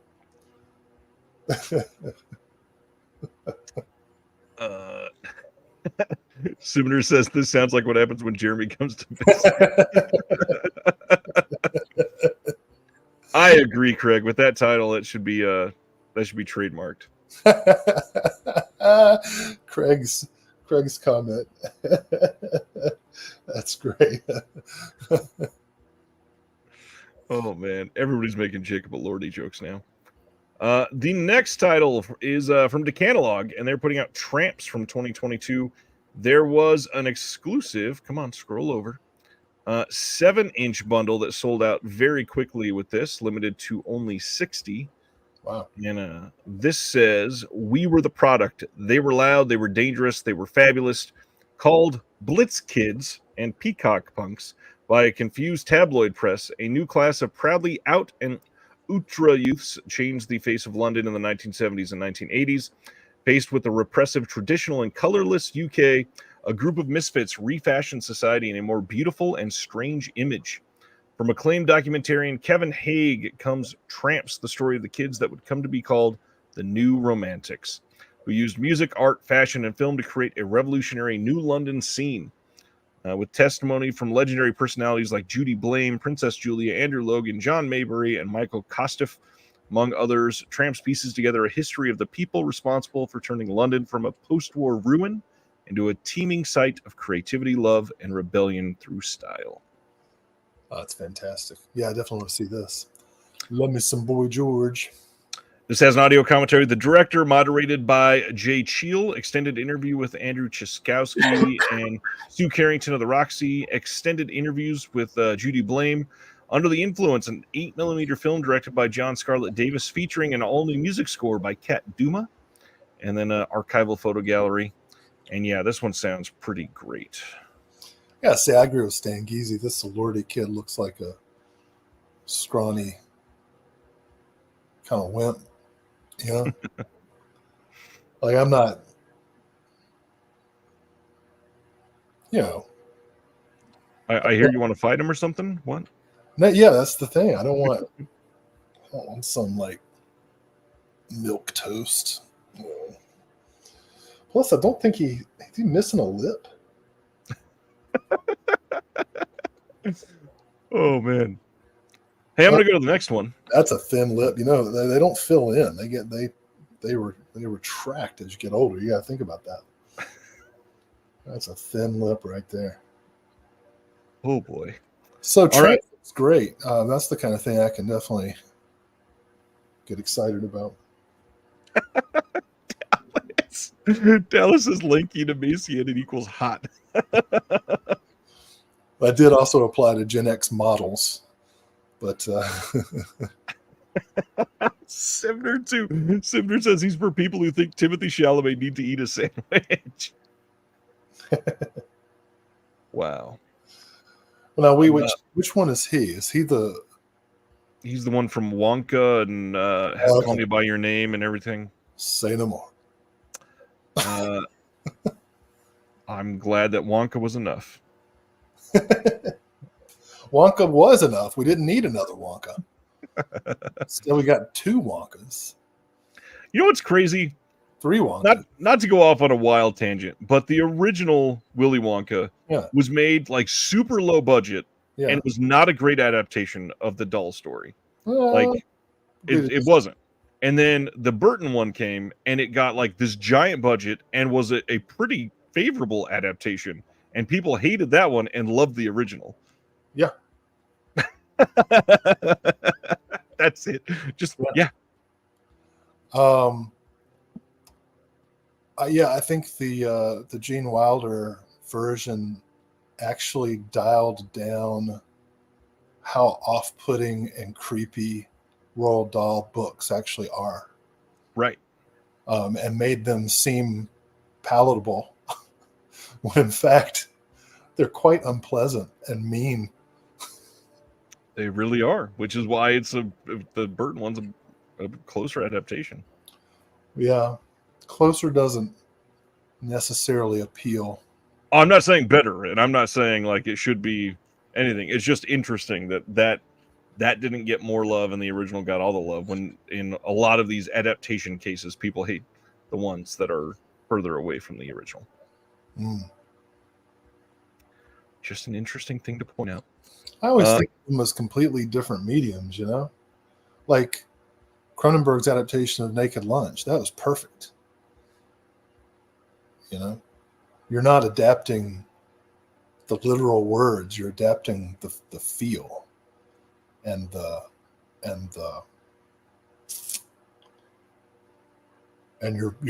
you're telling a whole new story in a whole new way. So hard to argue with that. Tramps, very creative time. Love Derek Jarman. All right. Circle Collective is putting out With Love and a Major Organ from 2022. This is pretty good looking slipcover. I like this. This says, in a world where everyone's heart is an object and there's a strong societal pressure to dampen emotion, lonely virtual insurance broker Annabelle always follows her heart. At odds with this overly pragmatic society, and after a series of devastating emotional blows, she rips her heart from her chest and gives it to a man she's fallen for, the strangely unfeeling George. Unburdened by her unique yet cumbersome heart, Annabelle finds life easier. George, on the other hand, begins to feel everything, to the shock of his overbearing mother, Mona. Annabelle soon realizes she needs to get her heart back if she's going to survive. Soon? She realizes that soon? Yeah, it's a different world, Will. That was a good show. I don't understand what you just read. It's an abstract piece. This is going to have a BIPOC Credits podcast with Andy Wong, interview with the director Kim Albright and actor Donna Benedicto. There's an interview with Kim Albright and Anna Maguire. One of my stories at the Fantasia Film Festival with Lindsay Dunn, a conversation with Kim Albright and Anna Maguire. A Fest track on Cirque TV with Tim Wasberg. Some more interviews at Fantasia Film Festival, parts 1 and 2. Michael O'Keefe, who is a friend of the channel, been on his channel a couple times. He did his Mystic and Severe with the director Kim Albright. You can check that out on this disc. AIFF podcast series with Reese Waters, interview with the writer Julia Lederer, and the director Kim Albright, and Madeline Davis and Anna Maguire. And then just lots. We got more commentaries, red carpet interviews, a blooper reel. There's kind of a lot on this disc. This looks like a pretty good release. I tell you what, this brings to mind two things. One, the episode of One Tree Hill where the estranged dad is getting a heart transplant and they're bringing the heart in a cooler and the guy trips and the heart flies out of the cooler and then a dog eats it. And that was one of the greatest moments in One Tree Hill history. Great moment out of many great moments. So I love that show. But the other thing, and this is a total turn, this looks interesting and I'm going to see it. But I don't like it when artists in any medium tell me that we need love. I know that. We all know that. That's not the problem. Do we all know that? Because there are some people that I feel like don't. Everybody knows that we need love. And those who say we don't are just trying to deal with the fact that they don't have it. But the problem is getting it. You know what I mean? Yeah. I need a movie that tells me how to get love. Like, what do you do when you're socially repulsive? What happens to those people? Nobody's going to rip her heart out for that person, but that person needs love. Where's that movie? Where's the compassion for the repulsive, obnoxious, and off-putting people who also need love?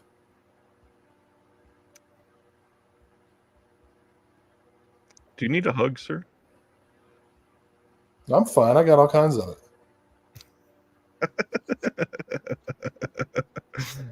Oh, man. All right. Moving right along. Then on the Vinegar Syndrome website, for all of their partner labels, for partner label only month, they have the Story of Wave Productions Mail Order Murder on VHS from Degausser, The Sweet East on VHS from Degausser, Heavy Metal Parking Lot Ringer T, this VHS Hit Fest T, which is pretty rad. Yeah, Skateboard screen print that they did. Utopia socks. What's that? I wish that was a T-shirt. Yeah, that'd be a good shirt.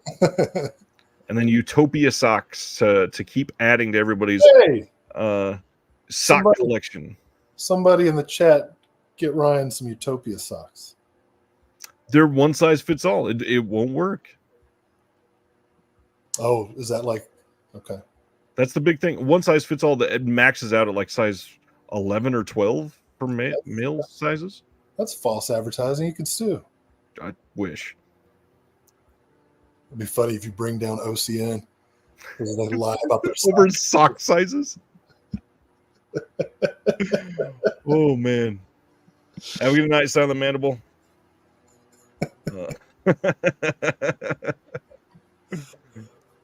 I'll tell you what, I love One Tree Hill. I'm sorry that showrunner was abusive to everybody, but the show, every night was a chef kiss. Just everything about it. I guess I have to watch One Tree Hill someday. Oh my God, watch it with me.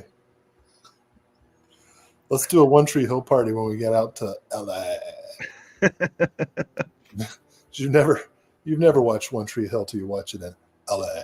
No, not at all. Then over on the Melusine site, we got some really bad censoring here. Thanks, Instagram. You can order Candace Candy and this French word that I'm not going to be able to say. This is a double feature from 1975 and 76. You've got an alt sequence for soft version. You've got alt sequence for export version on the second feature. You got subs on this and a trailer. Something tells me this gal's just not that serious about her job.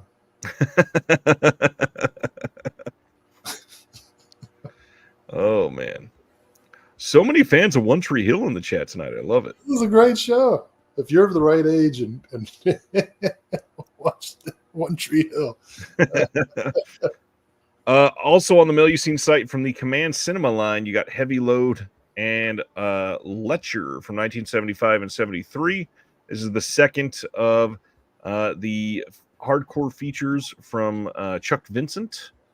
The title sounds like a diagnosis when you're from the fertility clinic. You're trying to get pregnant. It's like, I'm sorry, ma'am, but your husband has a heavy load. It's a rare condition and difficult to treat. Heavy load syndrome. Oh geez. This has trailers on the disc, and that is it in terms of features, but they are 2K scans and restorations from the OCN. And then finally, Agfa's outing this month was over on the Melusine site and not on Vinegar Syndrome. They are putting out Sex Demon and Other Hauntings. This is from 1971 to 75 and sounds kind of amazing. This says, lost for decades and now found, Sex Demon is an erotic grotesquerie that was openly inspired by The Exorcist and Abby. John gives Jim, his lover, a medallion as an anniversary gift, but all hell breaks loose, literally, when the medallion causes Jim to become possessed by a sex demon and wreak havoc on New York's gay cruising spots. Never released on home video, J.C. Crickett's Sex Demon is a crucial piece of queer horror history that has been preserved from a 16mm release print. Plus, the triple X-rated Hauntings continue with Deadly Blows and 10:30 p.m. Monday, two formerly lost horror films that also make their uncut home video debuts. In the words of gay scene critic Bruce King, the squeamish may not want to watch, but if you do, you won't forget. Oh, hey, I got a joke. What did the bisexual guy say when he heard Agfa's announcement of Sex Demon? What did he say, Will? You know, I think I can get behind that. This is a bisexual. I got it.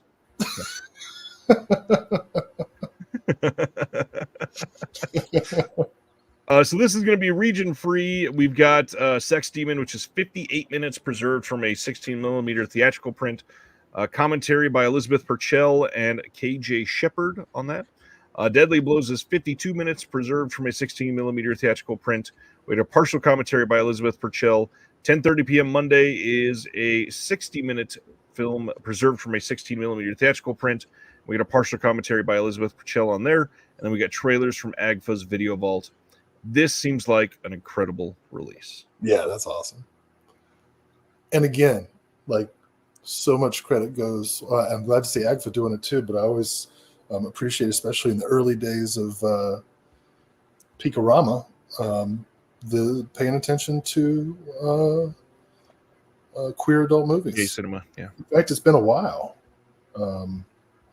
So I'm glad to see it coming back.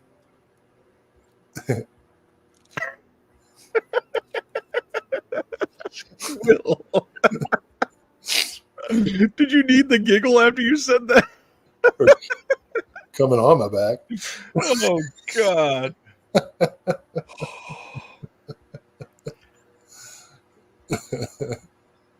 I don't even know what to say. Well, this just goes to show, though, that those, those people that think homosexuality and queerness is caused by demons and whatnot. Did I ever tell a story about?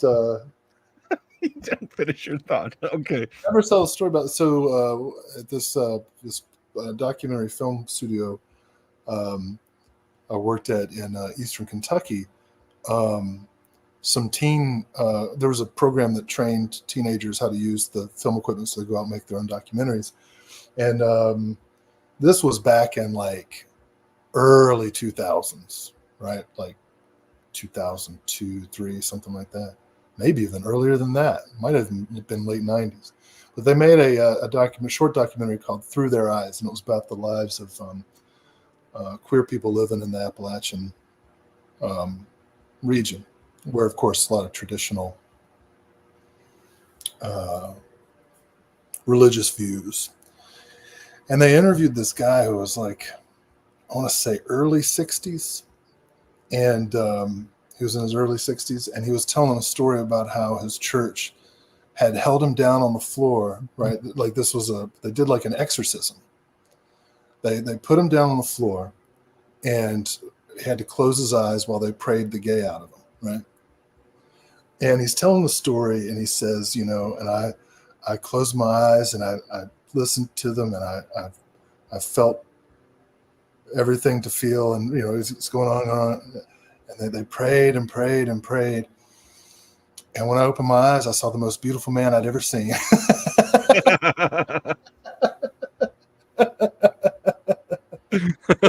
It was one of the great interview moments I've ever seen in a documentary. That's fantastic. It was. What a great guy. All right. That is it for OCN for Partner Only Month. I know there's always questions about this, so just to remind everybody, Vinegar Syndrome titles are just simply not visible on the Vinegar Syndrome website until the end of June. July 1st, they will be back with the new random announcements, and everything will be available to purchase, and it's going to be subscriber week, where they sell the second half of the year subscription for everybody for that first week of July as well. Humboldt Horror Honey's off to watch One Tree Hill. Hey, you got to make the investment, because some of the later seasons just get crazy. You got to give Chad Michael Murray time to burrow into your heart. I support all Chads. Chad Michael Murray.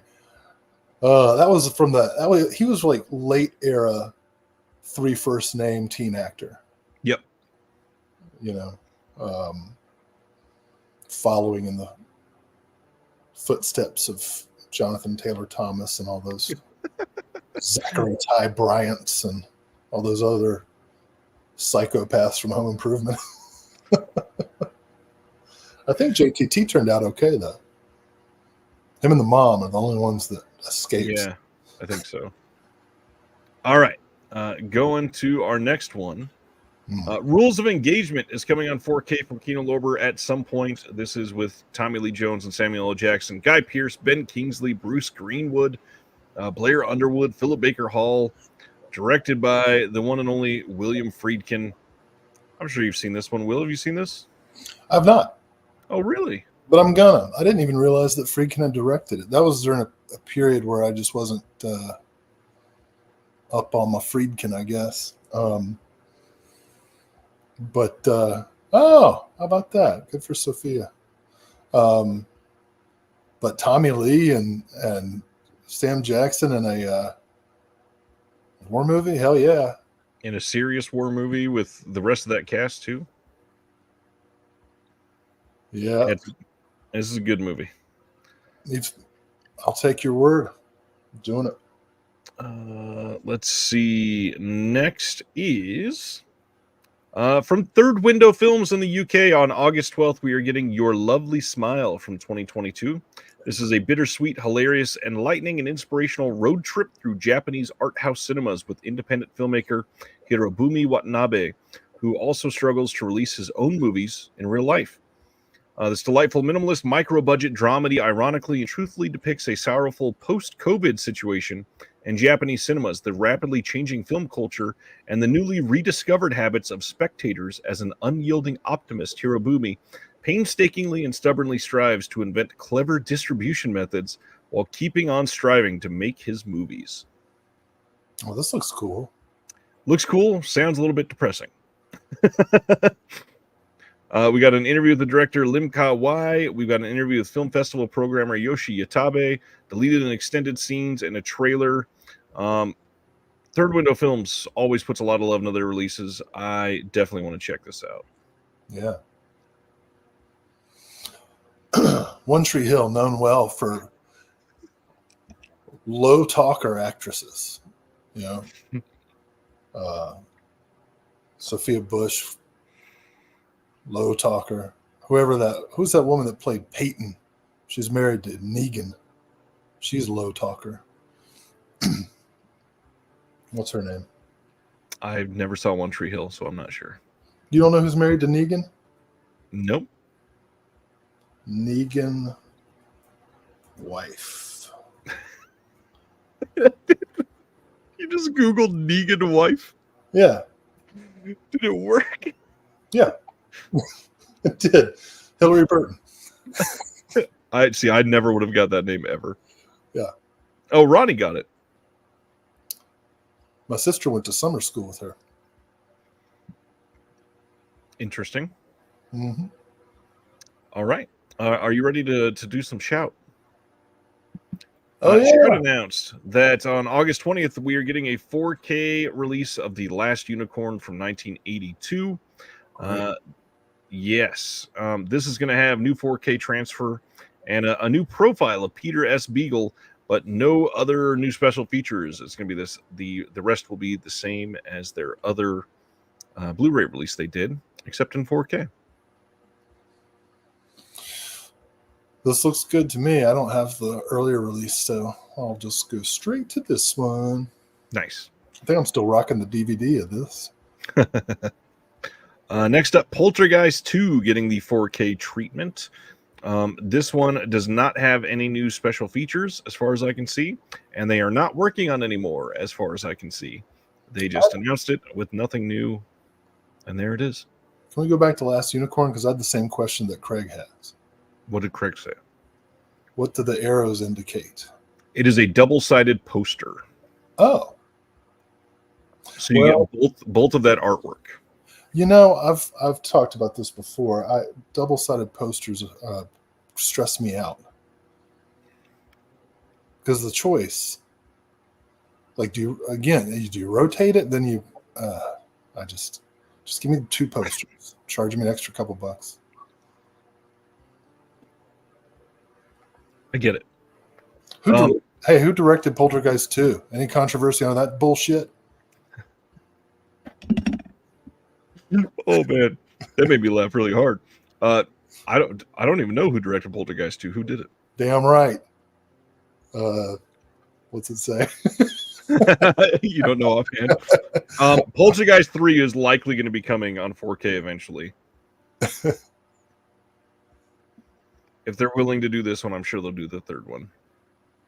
Directed by Brian Gibson, who did Still Crazy. What's that? I have no idea. Isn't that a song? I thought it was a comedy. I'm not sure. Ooh, well, the cover art doesn't look too good, but it's got Stephen Ray and Billy Connolly.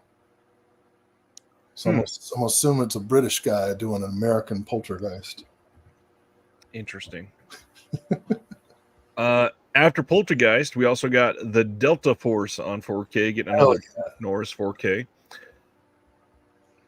So this one, incredibly bare bones 4K release, dropped all of the Scorpion extras, and they're not working on any new extras. That sucks. I would have talked about this one for well past the running time. Do two commentaries for one film. I mean, the guy shoots a missile out of his motorcycle butt. That's a great cinematic moment. So this is coming on 4K on August 13th from Shout. Okay. And then following that, Evil Dead, the 2013 film, is getting a 4K steelbook. As usual, Shout could have released this earlier with the other 4K they did of this already, but they're choosing to release this later, so now people have to either double dip if they want a steelbook of this or just choose to not buy it, which is what a lot of people are probably going to do. I love this film, but I already have the 4K they did, and this is an identical film, or identical release. I like the Belial cameo there in the background. It is a nice steal, I got to admit, and the poster's nice. That'd be a cool. You know, we don't have enough monster crossover movies anymore. I fully agree. I would love to see Basket Case and Evil Dead. Yeah. That'd be funny. I don't know why, but when you said that, I was thinking Belial and Beetlejuice. Just call it Belial Juice. Oh. What do you think about that Beetlejuice sequel? I mean, honestly, I'm kind of hopeful about it. I guess.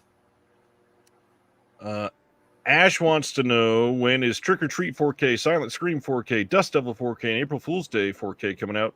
Eventually, that's the answer. We don't have dates on any of them. Nicomedes, what's the allure of steelbooks? Do you have any steelbooks? Are you a fan of any steelbook release? You know what I mean? Yeah. I have some, but they're just kind of random. I mean, if I drop them, I'm less concerned. And funny enough, you probably should be more concerned. Yeah, actually, as I said, I realized, they're heavier. They'll probably smash everything inside. Steelbooks are supposed to have special art on them, and they're supposed to be nice. Like I don't know if you can see down there, I've got steelbooks visible on display on the wall. I like steelbooks just fine. I don't know that I prefer them anymore. I think this is one. The Arrow Steelbook of Dune. Dune, yep. But I mean, I don't care. Yeah, I get that. As long as it looks nice, I'm not going to double dip for packaging. I agree at this point, yeah. Speaking of steelbooks, this was a Best Buy exclusive, and now it's going to be released widely. We're getting the Hacker Steelbook on August 6th, available everywhere, just in case you didn't pick that up before. It's spreading. It is spreading the virus. Same thing with Dragonheart. This was a Walmart exclusive, but now it will be everywhere on August 6th in a 4K steelbook. Ronald Reagan versus James Bond in Dragonheart. Oh, I'm excited about this one. Shout Select releasing Observe and Report on August 13th. This one they are working on extras for, and we don't know what they're going to be yet. Is that sarcasm? Are you excited about Observe and Report?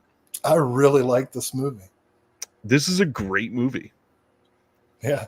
It got a little overblown because of fucking Paul Blart Mall Cop releasing at the same time. And Paul Blart was a massive hit, and this was not. And Paul Blart was awful. Awful. I haven't seen Paul Blart, but this is dark, and Yeah. well, I don't want to spoil anything for anybody, but it's exactly the kind of thing that I find emotionally satisfying. It's a good movie. And a good cast. Seth Rogen, Anna Faris, Michael Pena, Ray Liotta. Anna Faris is incredible in this movie. One of her best. Mm-hmm. How's that for a Chris Pratt reference? Somebody was complaining that we didn't talk about Chris Pratt. I'm Team Anna.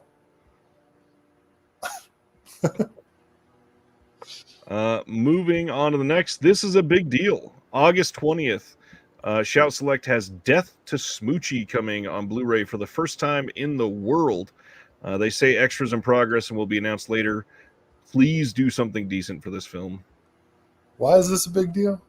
Because this is a great movie and it's never been released and people have been after this for a long time. I've never heard anybody say that before.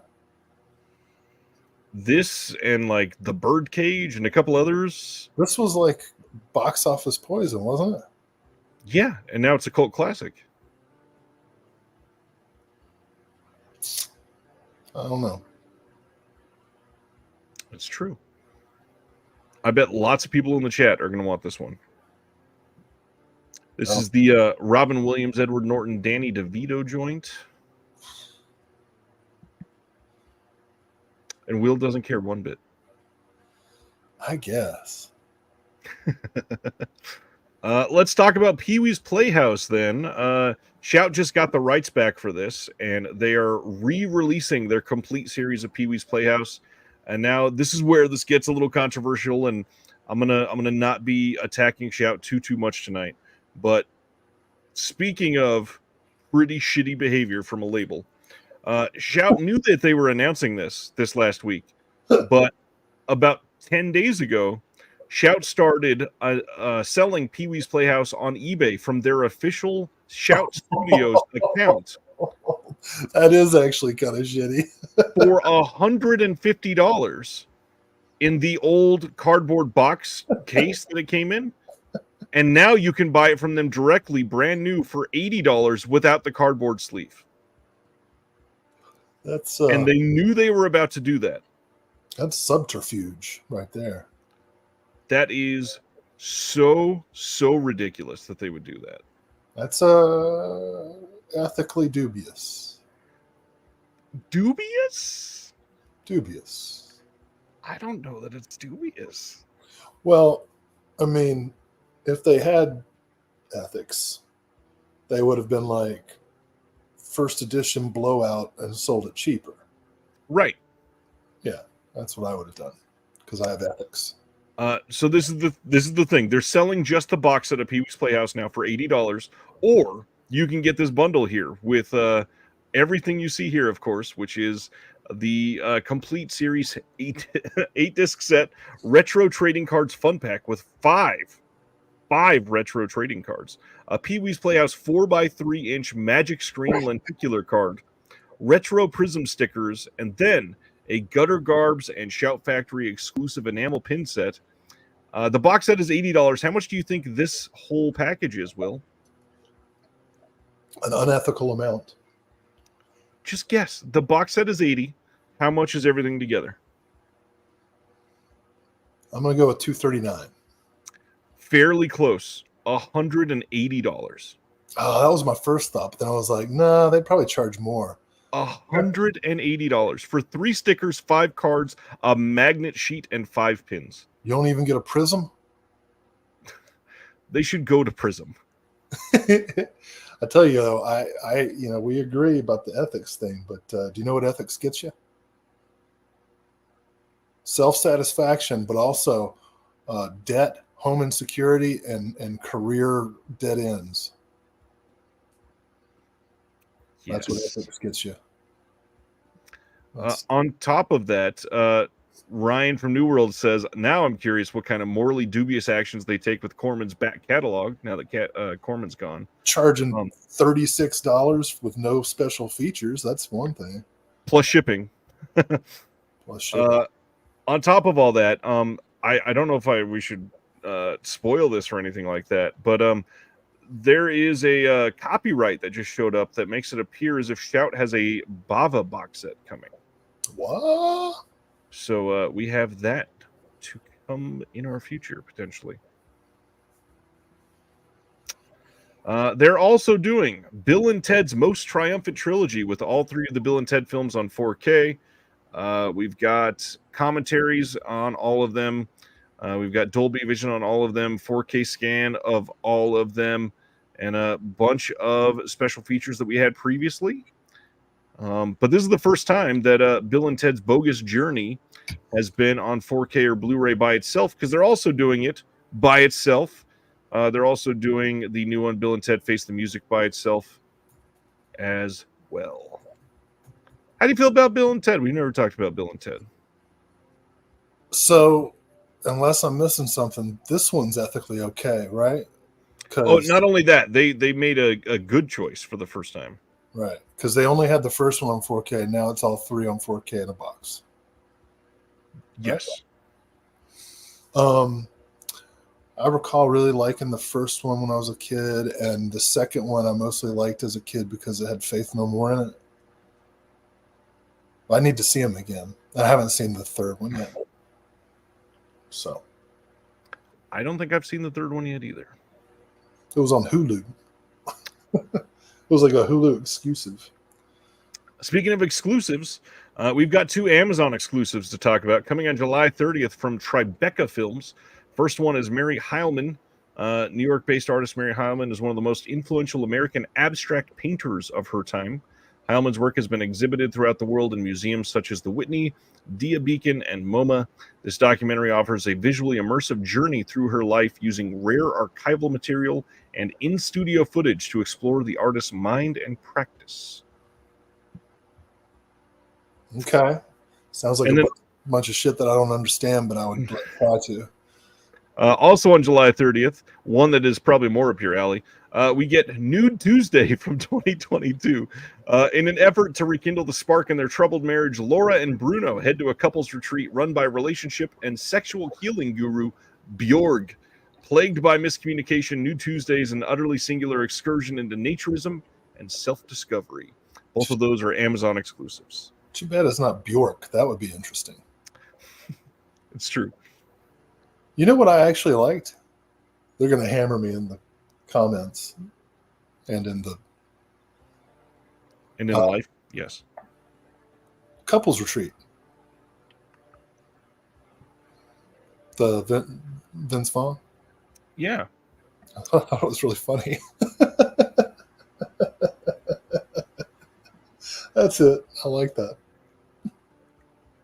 Story of my life, Mom. My mom says, OMG, there are so many tonight I want and cannot afford nor have room to store. Interesting. She pops in right when Nude Tuesday pops up.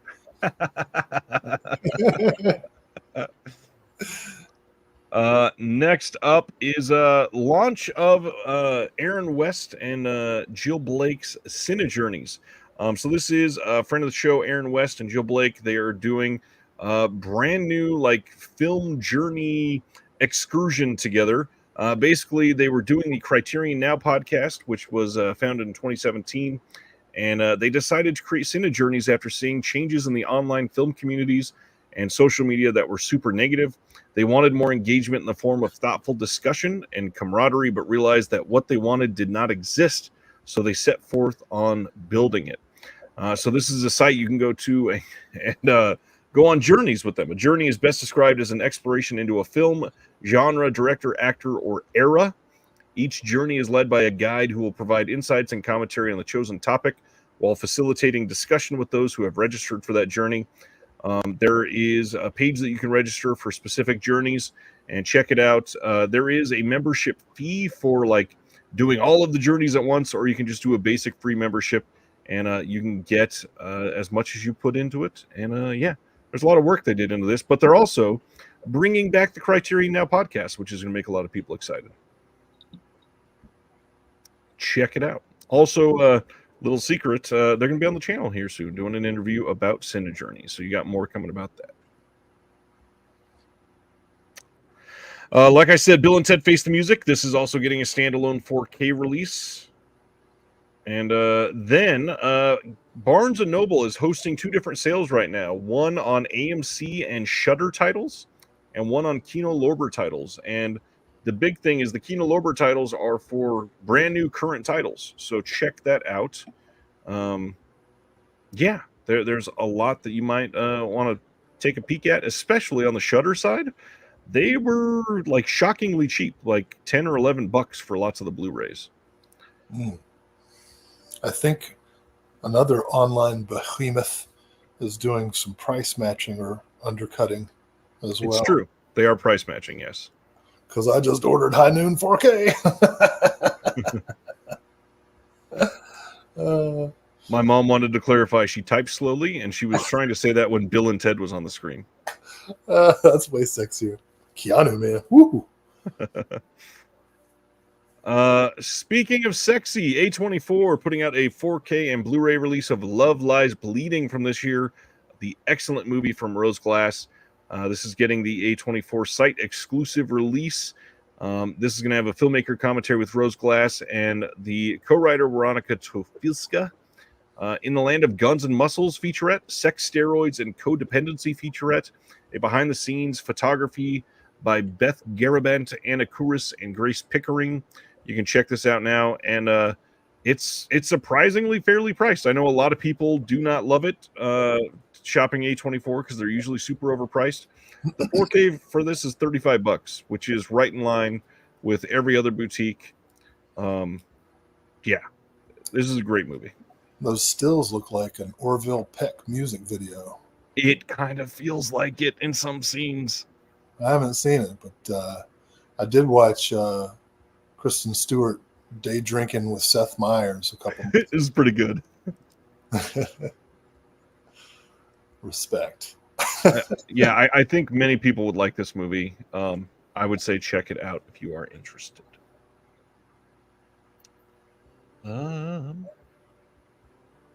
Oh man, we got a Zavi UK exclusive collector's edition of Beetlejuice coming in a 4K steelbook on September 30th.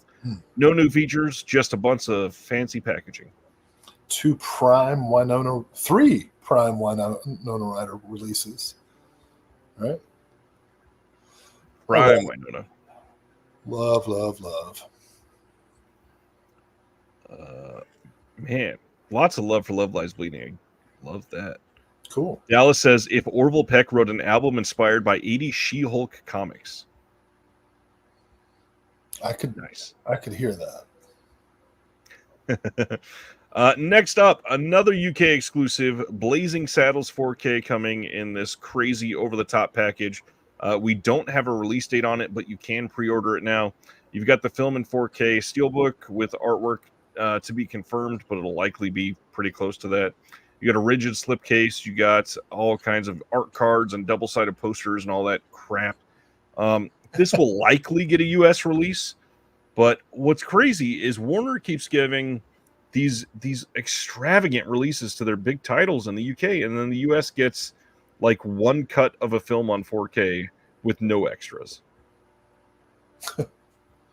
Well, to me, they missed a golden opportunity to include a can of beans. I think that would be a really funny packaging extra. Maybe as a magnet. I'm sure shipping a can of beans would not have been great. Well, that's what it'll be with the U.S. release. It's like UK gets all this great stuff, and we get broken cans of beans. What's funny is if you order from Amazon, they'll put the steelbook and the can of beans in a box with no packing material and just rattle.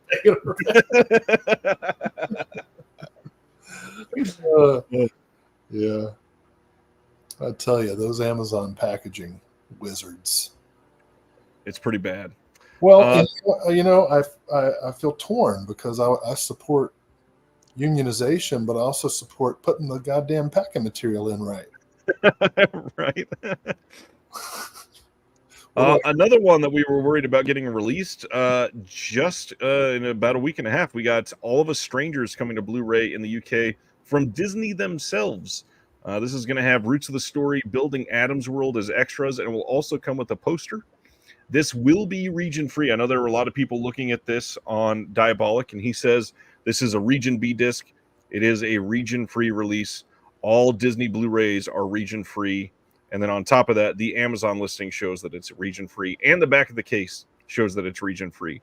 So if you want this, you can pre-order it from Diabolic and maybe Orbit as well. And I know a lot of us are going to do it, so make sure that you check this out, because who knows if this will ever come out in the U.S. Looks like somebody's coming out on the cover. It's a movie like that, yeah. Nice. I like it when people get tempted.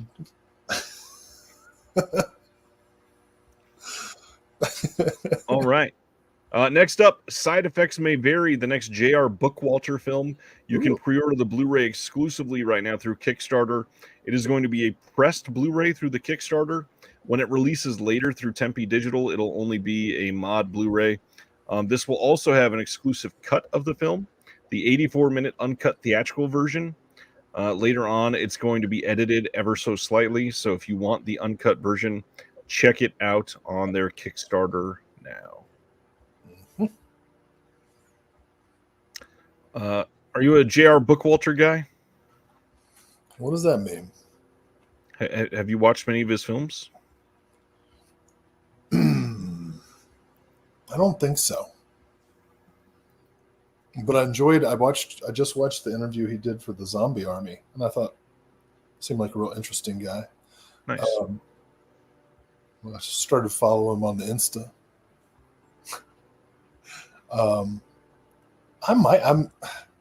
It seems impossible that I haven't, given my days at the video store.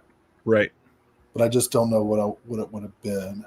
I'll have to go and look through his filmography, see the titles. J.R. Ronnie says Orbit has All of Us Strangers for cheaper than Diabolic, FYI. Uh-oh. Oh, he did All right. Ninja? No. He did. Yep. Oh, Dead Next Door. Yeah. Good stuff. I'd assumed you had seen Dead Next Door at least. And he did 2 of the witch houses. Okay. I gotcha. I always confuse the Dead Next Door with a full moon movie. What's that called? No idea. Yeah. I think it's like The Dead Don't Die or something. That's the Jim Jarmusch film, I think. Oh, that movie sucked, dude. That made me mad. It sure did. That made me reconsider my fandom. The Dead Hate the Living is the... That's the one. I love The Dead Hate the Living. I hate The Dead Don't Die. Thank you, Terry. Ugh. Next one is one that people have been clamoring for quite some time, and that is The People's Joker. This is coming from Altered Innocence with a Diabolic DVD exclusive slipcover. You can pre-order now, and this is the front and reverse of the slipcover, and this is the inner art. This is from 2022, and if you have not seen this revolutionary DIY parody film and hilarious reimagining of the classic autobiographical coming-of-age story follows an unconfident, closeted trans girl as she moves to Gotham City to make it big as a comedian by joining the cast of UCB Live, a government-sanctioned late-night sketch show in a world where comedy has been outlawed. As mainstream success eludes our heroine, leading her to unite with a ragtag team of rejects, misfits, and a certain love interest named Mr. J, Joker the Harlequin is born again as a confident and psychotic Joker on a collision course with the city's fascist caped crusader. Vats of feminizing chemicals, sexy cartoon interludes, scarecrow psychiatrist, CGI Lorne Michaels, and psychedelic gender dysphoria all play supporting roles. Helmed by writer, director, editor, star Vera Drew, and using her own life experience as a basis for the film, The People's Joker is a deeply personal journey that's as much documentary as it is a parody. I like how Richard Brody endorses 2 movies this week, and it's The Plot Against Harry and The People's Joker. That's a good range. Respect to Richard Brody. This also includes the talents of some pretty big names. You've got Tim Heidecker, Bob Odenkirk, Maria Bamford, Scott Ackerman, Lynn Downey, and I think that's all the ones I recognize. You got a 24-page comic book in this, 3 different commentary tracks, discussion with Vera Drew and Corpses, Fools, and Monsters authors Willow Caitlin McClay and Caden Mark Gardner, and then a couple other featurettes. And this is supposed to be incredible. Yeah. Yeah, I'm really looking forward to checking that out. Next up, and reminding everybody, Diabolic DVD exclusive slipcover on this. It will be available everywhere else in the standard, like you can pre-order on Amazon. But yeah, if you want that slipcover, check out the Diabolic site. You can already pre-order. And then we got Radiance. Some big titles. Oh, yeah. September 23rd in the UK, September 24th in the US and Canada, Tattooed Life from Seijun Suzuki. We get an audio commentary by William Carroll, author of Seijun Suzuki and Post-War Cinema. Newly edited archival interview with Suzuki, newly edited archival interview with the art director, Takeo Kimura, a trailer, and then we've got a booklet with new writing by Tom Vick and a newly translated archival review of the film. That's great. Love Suzuki. So this is a film that I haven't been able to get before. So It's been a while since Criterion did any Suzuki, so yeah. I'm sure a lot of people are excited about this. An Arrow too. Oh, there's still. I got one of their box sets, but I'm missing one that went out of print. But yeah. All right. Next is A Man on His Knees. I'm sure this is probably the one Will is most excited about this month. Damiano Damiani is a freaking legend, underappreciated, and I'm so pleased that Radiance has been restoring and releasing so many of Damiani's movies. I think one of the best filmmakers in terms of depicting the Italian mafia. In fact, almost all of his major films are mafia films. He was a radical political thinker and incredible artist, and everybody should get every Damiani they possibly can. This one we got archival interviews on here, new interviews with Alberto Pizzotta, the author of Regia Damiano Damiani, and then a booklet with new writing by Roberto Curti, limited to 3,000. And this looks pretty dang great. Yeah, this is instant. And I saw that there was a 10% discount if you order the entire bundle from Radiance. If you order 4 of the 5 titles, any 4. So that, I think that comes up to like $69, which is nice. Yeah. And Ryan agrees with you about Damiani. All right, Ryan. Me and you, bud. Dallas has great title. Definitely feels like June. Ronnie said A Man on His Knees, another title for Pride Month. I was going to make a joke about that, but then I was like, nah. I've already made some like jokes about like the physical act of coupling that, are meant to be silly and sweet, but could be taken as ridicule. And so I'm going to let that one go. And then of course somebody comes in and is like, ha ha. But guess what, Will? Good on you. We've been doing this for 2 hours and 40 minutes already, and we still have 20 more titles to go. Oh, are you serious? All right, I'm going to quit talking. I did not mean that to shut you up.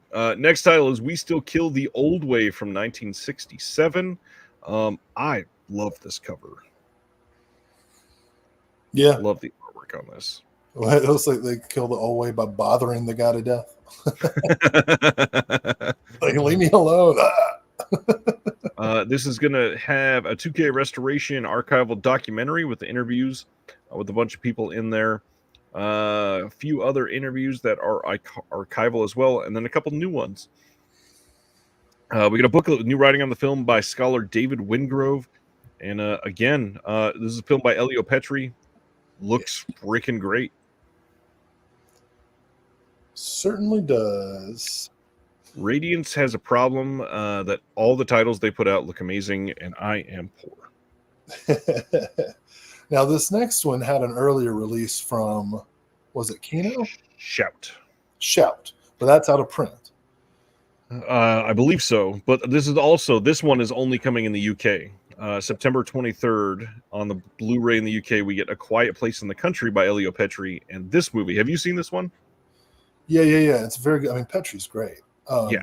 So my question is, because I didn't get a chance to check, are the extras different? Is the restoration different? The restoration will probably be the same. Okay. Sadly. There is a new interview by Stephen Thrower on here. Ooh. So that's about 45 minutes or so. That, and then there's a visual essay by Kat Ellinger on the theme of masculinity in the film and Petri's work. There's also a booklet in this with new writing by Simon Abrams. And if you have never seen this movie's amazing. Do it. Yeah. Elio Petri does great with this. Vanessa Redgrave, Franco Nero. Anything with Franco Nero is always going to be good, but this movie is especially great. Chris says this one is missing a commentary from the Shout Factory release. Oh, okay. I can't remember who does the Shout. And I don't know if the Shout version is out of print. Let me see. Quiet Place in the Country. Yeah, it is not on the Shout website anymore, so it is likely out of print. Brian says this movie rips. Next title, they partnered up with Grindhouse Releasing in the UK, and they are releasing Death Game together. Oh, you went too fast. The commentary on A Quiet Place in the Country is by friend of the show, Troy Howarth.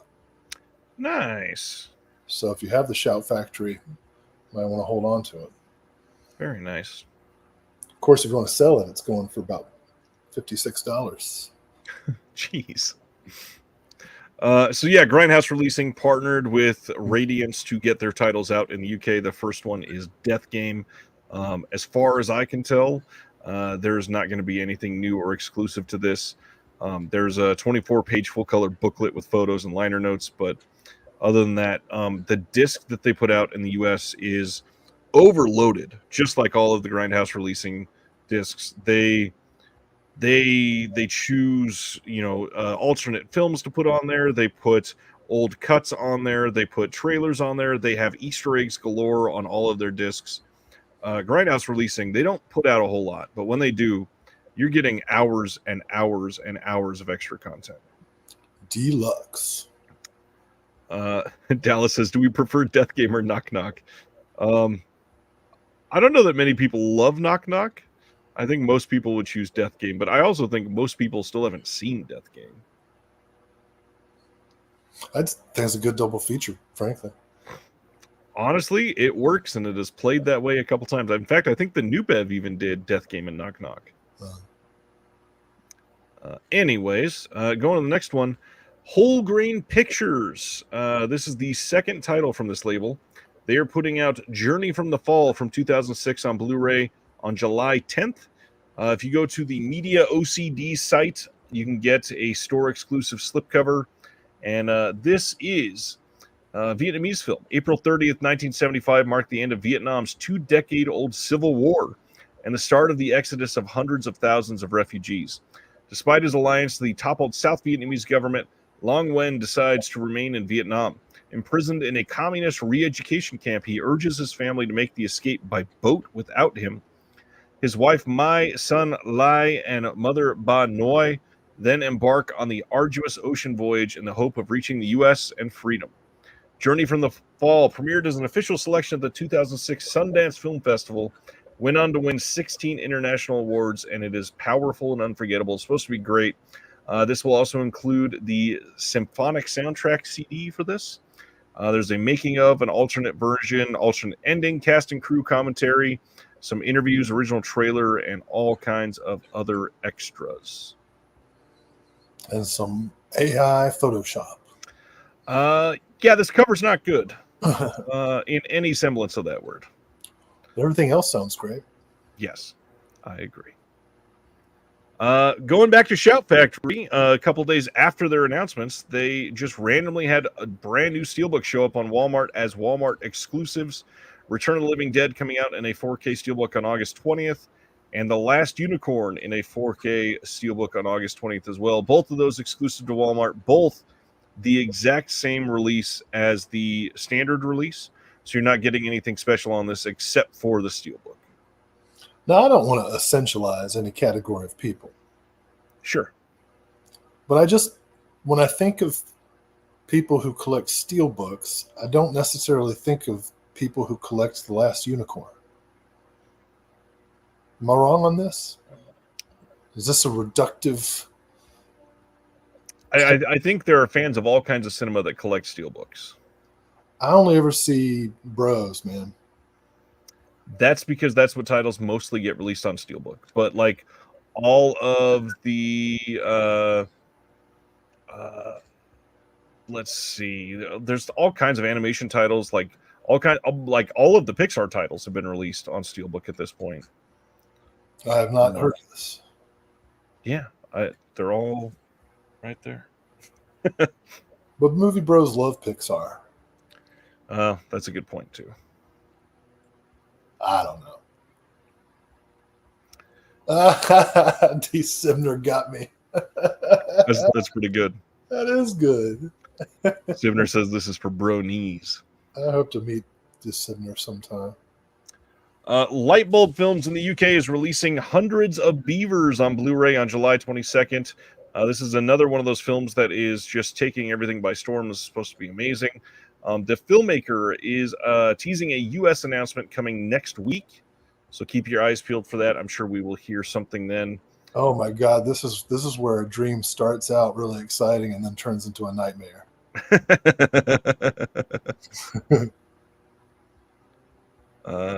Going right along, Food Inc. 2 is coming on Blu-ray on July 9th from Magnolia. Now this is odd because like I enjoyed Food Inc. the first one. Did you ever see that first documentary? No, I'm already aware. You're already aware of food. Yeah, and you know all the I've read all the Michael Pollan books, and like I read them, I'm like, yeah, that's what I got to do. And then you pick up McDonald's. Well, you can't afford it, right?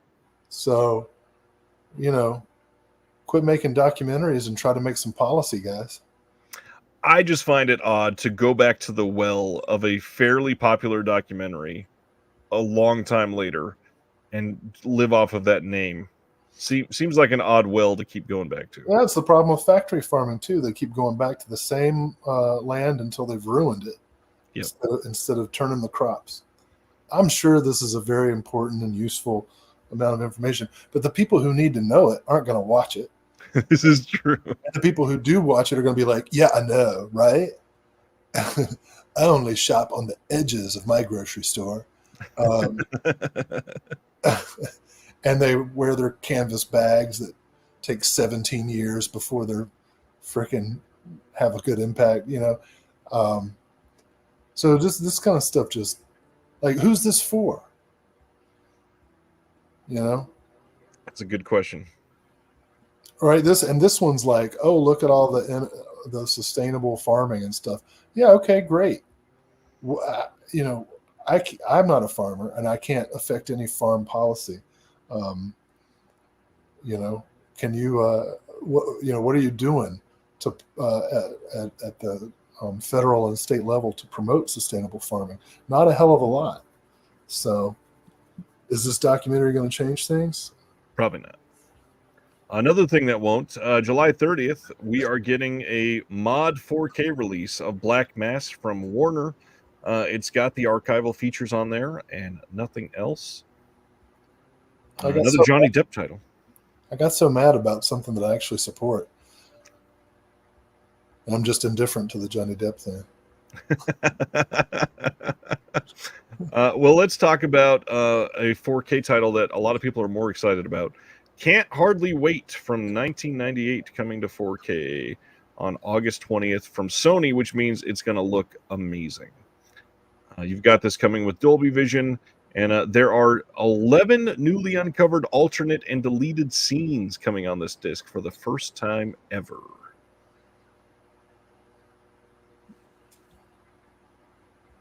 Have you seen this one? No? I tried it, but I didn't relate. It wasn't my kind of teendom. Nothing in it like rang true to me. Oh, to my experience, I'm sure. But I know a lot of people are very nostalgic for it. So hooray. It's a good movie. I'm very excited this is coming on 4K. Beyond that, the Sony had released a Blu-ray just a couple years ago and went out of print very, very quickly. So I'm glad this is going to be out there. Yeah, this is a good movie. Yeah. You look concerned about it. I'm just trying to figure out what to say. Yeah, it just wasn't. I was more of a Heathers guy, I guess, when it comes to high school. All right. Everybody should watch Can't Hardly Wait. It's fantastic. Except for Will. July 30th, we're getting a 4K of Focus from 2015, the Will Smith Margot Robbie film. Some archival features on there, and that is it. This is probably going to be a mod disc as well. You know what high school movie I did like? I like Better Off Dead. It's a good movie. I like comedies about teen suicide. And I mean, it's not like it has to be my experience, but I don't know. Like, I didn't get it. I didn't get it. You know what I don't get? Why do we need to be told twice that this is 4K Ultra HD? I mean, you've got it emblazoned on the case itself, and then you put it on the sleeve art as well? Right next to each other? You're taking up space for no reason. Anyways. I don't know. Another 4K release, Kino, giving us Last Year in Marienbad from 1961 on 4K on August 27th. This has the audio commentary by Tim Lucas that was done previously, interview with the filmmaker, and Last Year at Marienbad A to Z, a visual essay by James Quant, memories of Last Year at Marienbad, and then a 1957 short film as well. And yeah, I've not seen this one, and I need to. Oh, it's great. Yeah, that's a good one.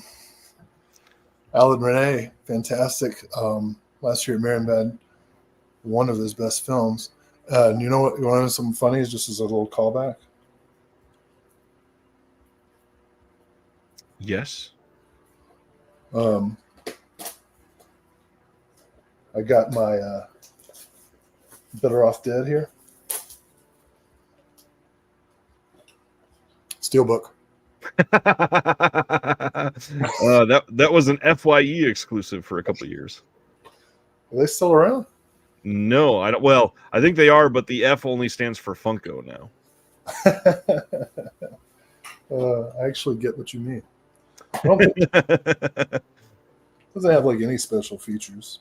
You know, where's the 4K Savage Steve Holland trilogy? You know, One Crazy Summer, Better Off Dead, and How I Got to College. Oh, okay. That's a teen comedy triptych right there. You might get Better Off Dead. You probably won't get 4K of the other two. Well, How I Got to College hasn't even gotten a Blu-ray release. That's what I'm getting at. I think One Crazy Summer got a Warner Archive, maybe. Is that right? That sounds right. Let me see. What year was that one? Do you remember? I want to say 84, 85. I did. Yeah, back in 2021, that was 86.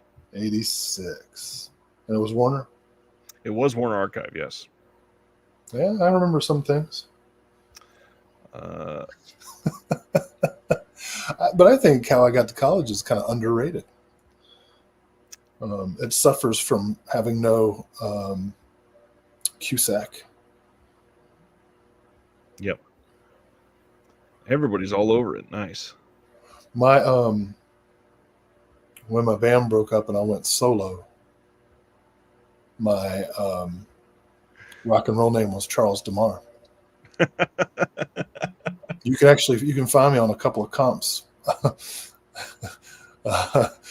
doing like little acoustic ditties or little like noise things. Charles DeMar, that's me. I love that Ryan from New World says this is your flu game. That's a Michael Jordan reference for anybody that doesn't know. I saw the flu game. I mean, I was on TV, but Imagine Dodson. Next up, again, like I mentioned, Fun City editions earlier, a lot of people just don't pay attention to them anymore.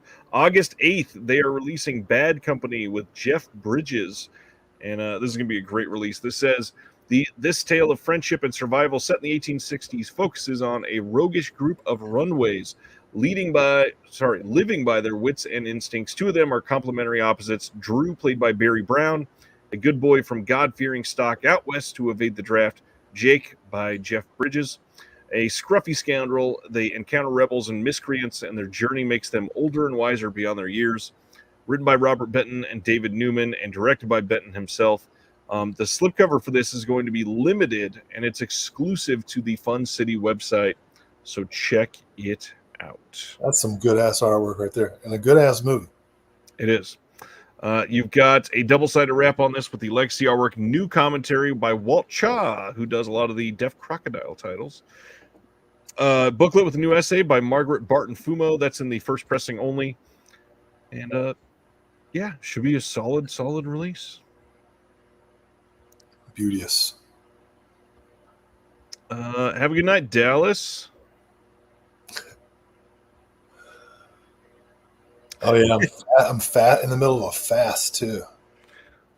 Jack says, completely forgot NBA final started tonight, but this is more important. Nobody said anything about a score. Do you want to hear it?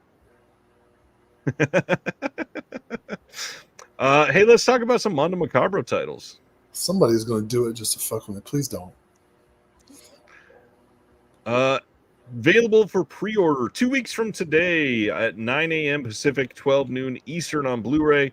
The Max Picus collection with some very fun censorship on the slipcover here. Here is the inner titles: I Am an Infomaniac and Private Club. Disc 1 is I Am an Infomaniac from 1970 with a bonus feature, I Am Frigid Y from 1972. Probably because your partner's an info. That also includes Get off. an episode of the Erotica TV series about Max Picus and some deleted scenes. And then disc 2 has this Private Club on here. And we've got a limited edition with a slipcover with new art, reversible sleeve, 20-page color booklet with new writing on the film by Pete Toombs, and 10 double-sided art cards limited to 1,500. I know why they're frigid.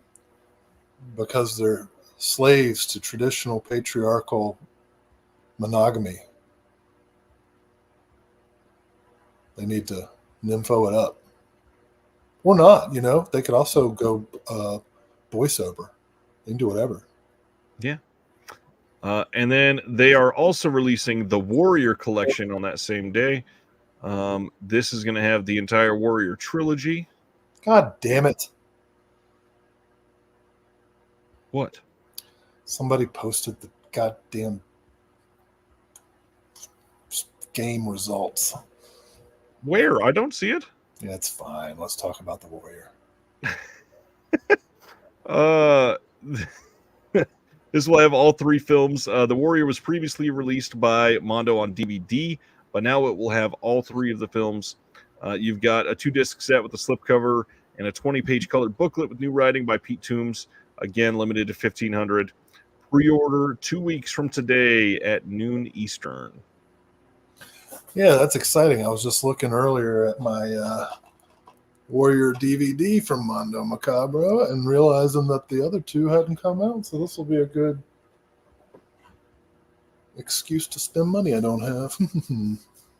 This is true. Yes, the Mondo site is probably shut down for now. It should be going back up there on the day of the pre-orders. Was that June 20th? Is that what you said? June 20th, 2 weeks. Sweet. All right, some updates on the Physical Media Advocate. First, you can purchase the Physical Media Advocate now at Videodrome in Atlanta, Georgia. Go check them out at 617 North Highland Ave, Northeast in Atlanta. They are great people, so please go in and check them out. Second, we are closing in on the 10th issue of the Physical Media Advocate. Wow. This picture is a tease of the cover art, and we can't wait for everybody to see this. It is, I know this is a very cliche thing to say, but it is by far our biggest and best issue that we've done yet. It's going to be our longest one for sure. And then the last thing is, if you want to have a letter to the editor, this is the last call. Send me an email at disconnectedmedia@gmail.com. You can ask anything about how a film goes out through any of these labels. I'll try to get some answers for you. You can ask about rights for a film. You can give an opinion on a release, anything like that. You can ask why Will hasn't contributed anything at all. Yes. Ryan from New World Pictures Podcast is going to be writing something for us for this next one. And yeah, we are shaping up to be pretty great. I'm very excited for people to see this. You know what you need? What do I need, Will? Like a comic strip. I've said that, and I actually got somebody maybe starting one. Okay. Won't be in the 10th issue, but I'm working on it. Going to the last couple things we got. Star Trek Discovery. The final season is coming to Blu-ray. You got a standard release or a steelbook release. And if you have not been picking them up along the way, you can just pick up the complete series. We don't have a release date for this yet, but you can pre-order it now. I'm thinking it should be like a Goofus and Gallant thing, but like with collecting. Right? Or related to film somehow, yeah. Yeah, like Goofus. Are you gonna write a comic strip on the spot here? Like Goofus packs his discs without any bubble wrap. In a bubble mailer. Goofus works at an Amazon warehouse. Gallant works at Diabolic. All right, 2 more titles left. The first is Bolero from 1984, getting what looks to be a mod Blu-ray from Amazon's MGM. This is coming on June 18th, just 2 Tuesdays away from now. And then finally, When Worlds Collide, getting what looks to be a mod disc as well from Paramount on June 25th. This is the 1951 sci-fi film. Didn't that come as part of a double feature with that like Zaz release? Zaz? I think it came with War of the Worlds. That's what I'm saying. From Zaz. Yeah, the Paramount Presents edition. Yes. What am I talking about? Now you can just get this one on its own. Well, what am I talking about? Zavvy. See, I had no idea what Zaz meant. It meant Zavvy. Zaz. Not a Zaz movie. It was a Zavvy. I got it on Zavvy. Also, can you go back to Bolero for a second? Sure. Now, Zoom out.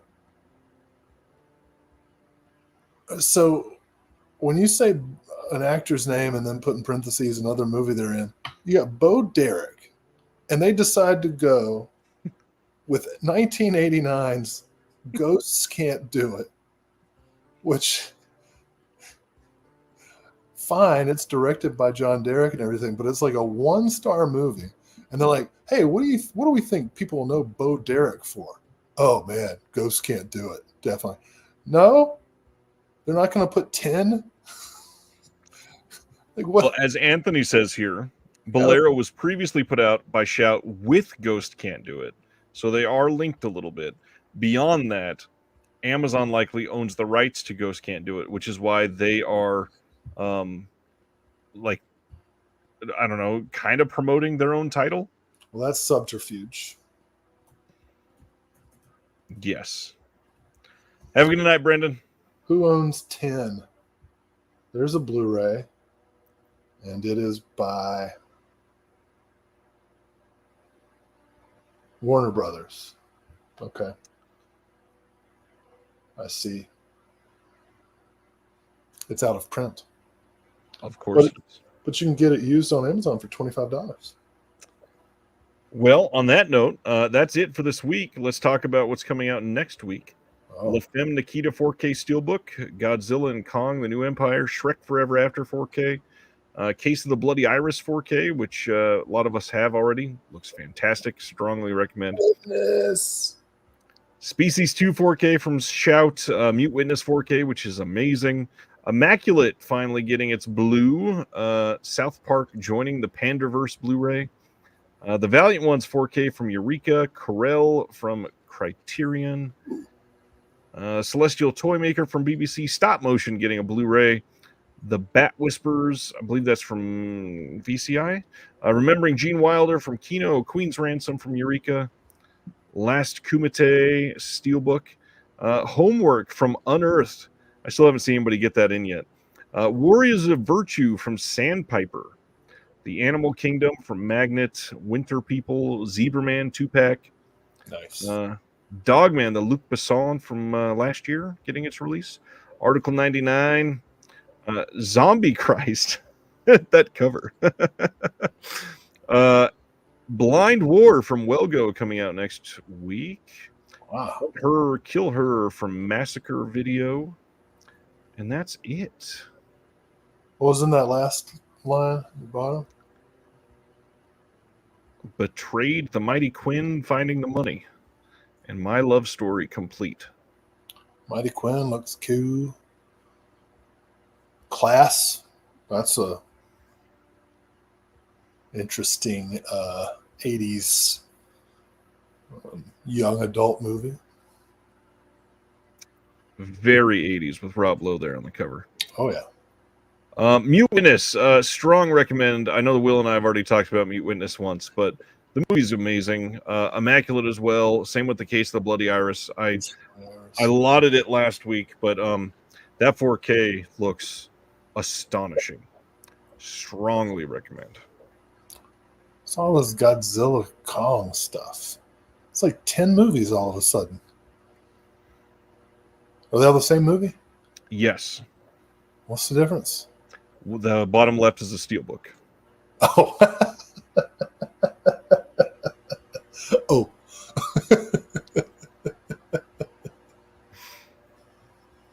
A book made of steel.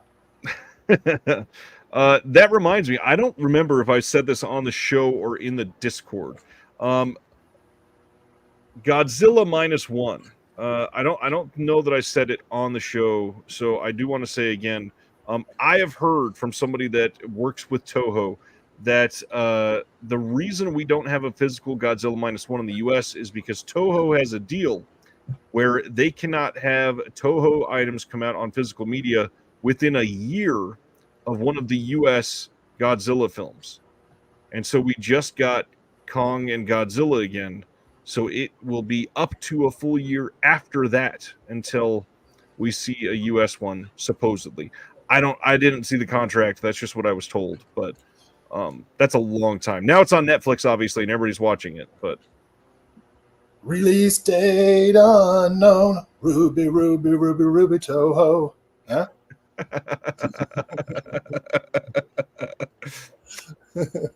Not too bad. Not too bad. Those guys. Well, it's been a night. How's everybody doing? How we feeling, Will? Not great, but I'm here. People were very kind in the chat. Jack says that was a rancid joke. Except for a couple things. Yeah. I've told a lot of rancid jokes. Corey Conway says, great stream. So, that's the same thing my urologist said a couple weeks ago. So man. Good to know.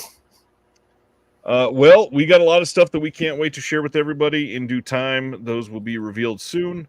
I will say, as usual, if you are interested in carrying on with these discussions throughout the day between episodes of Reconnected Live, check out the Patreon and the link in the description below, patreon.com/thedisconnected. You can join the Discord. You can get updates on some of our visual essays. You can get vlogs that I don't post anywhere else. You can get pickup videos that I don't post anywhere else. We watch a movie together every month in the Discord. We'd love to have you. Yeah. Check it out. Will, anything else going on you want to shout out?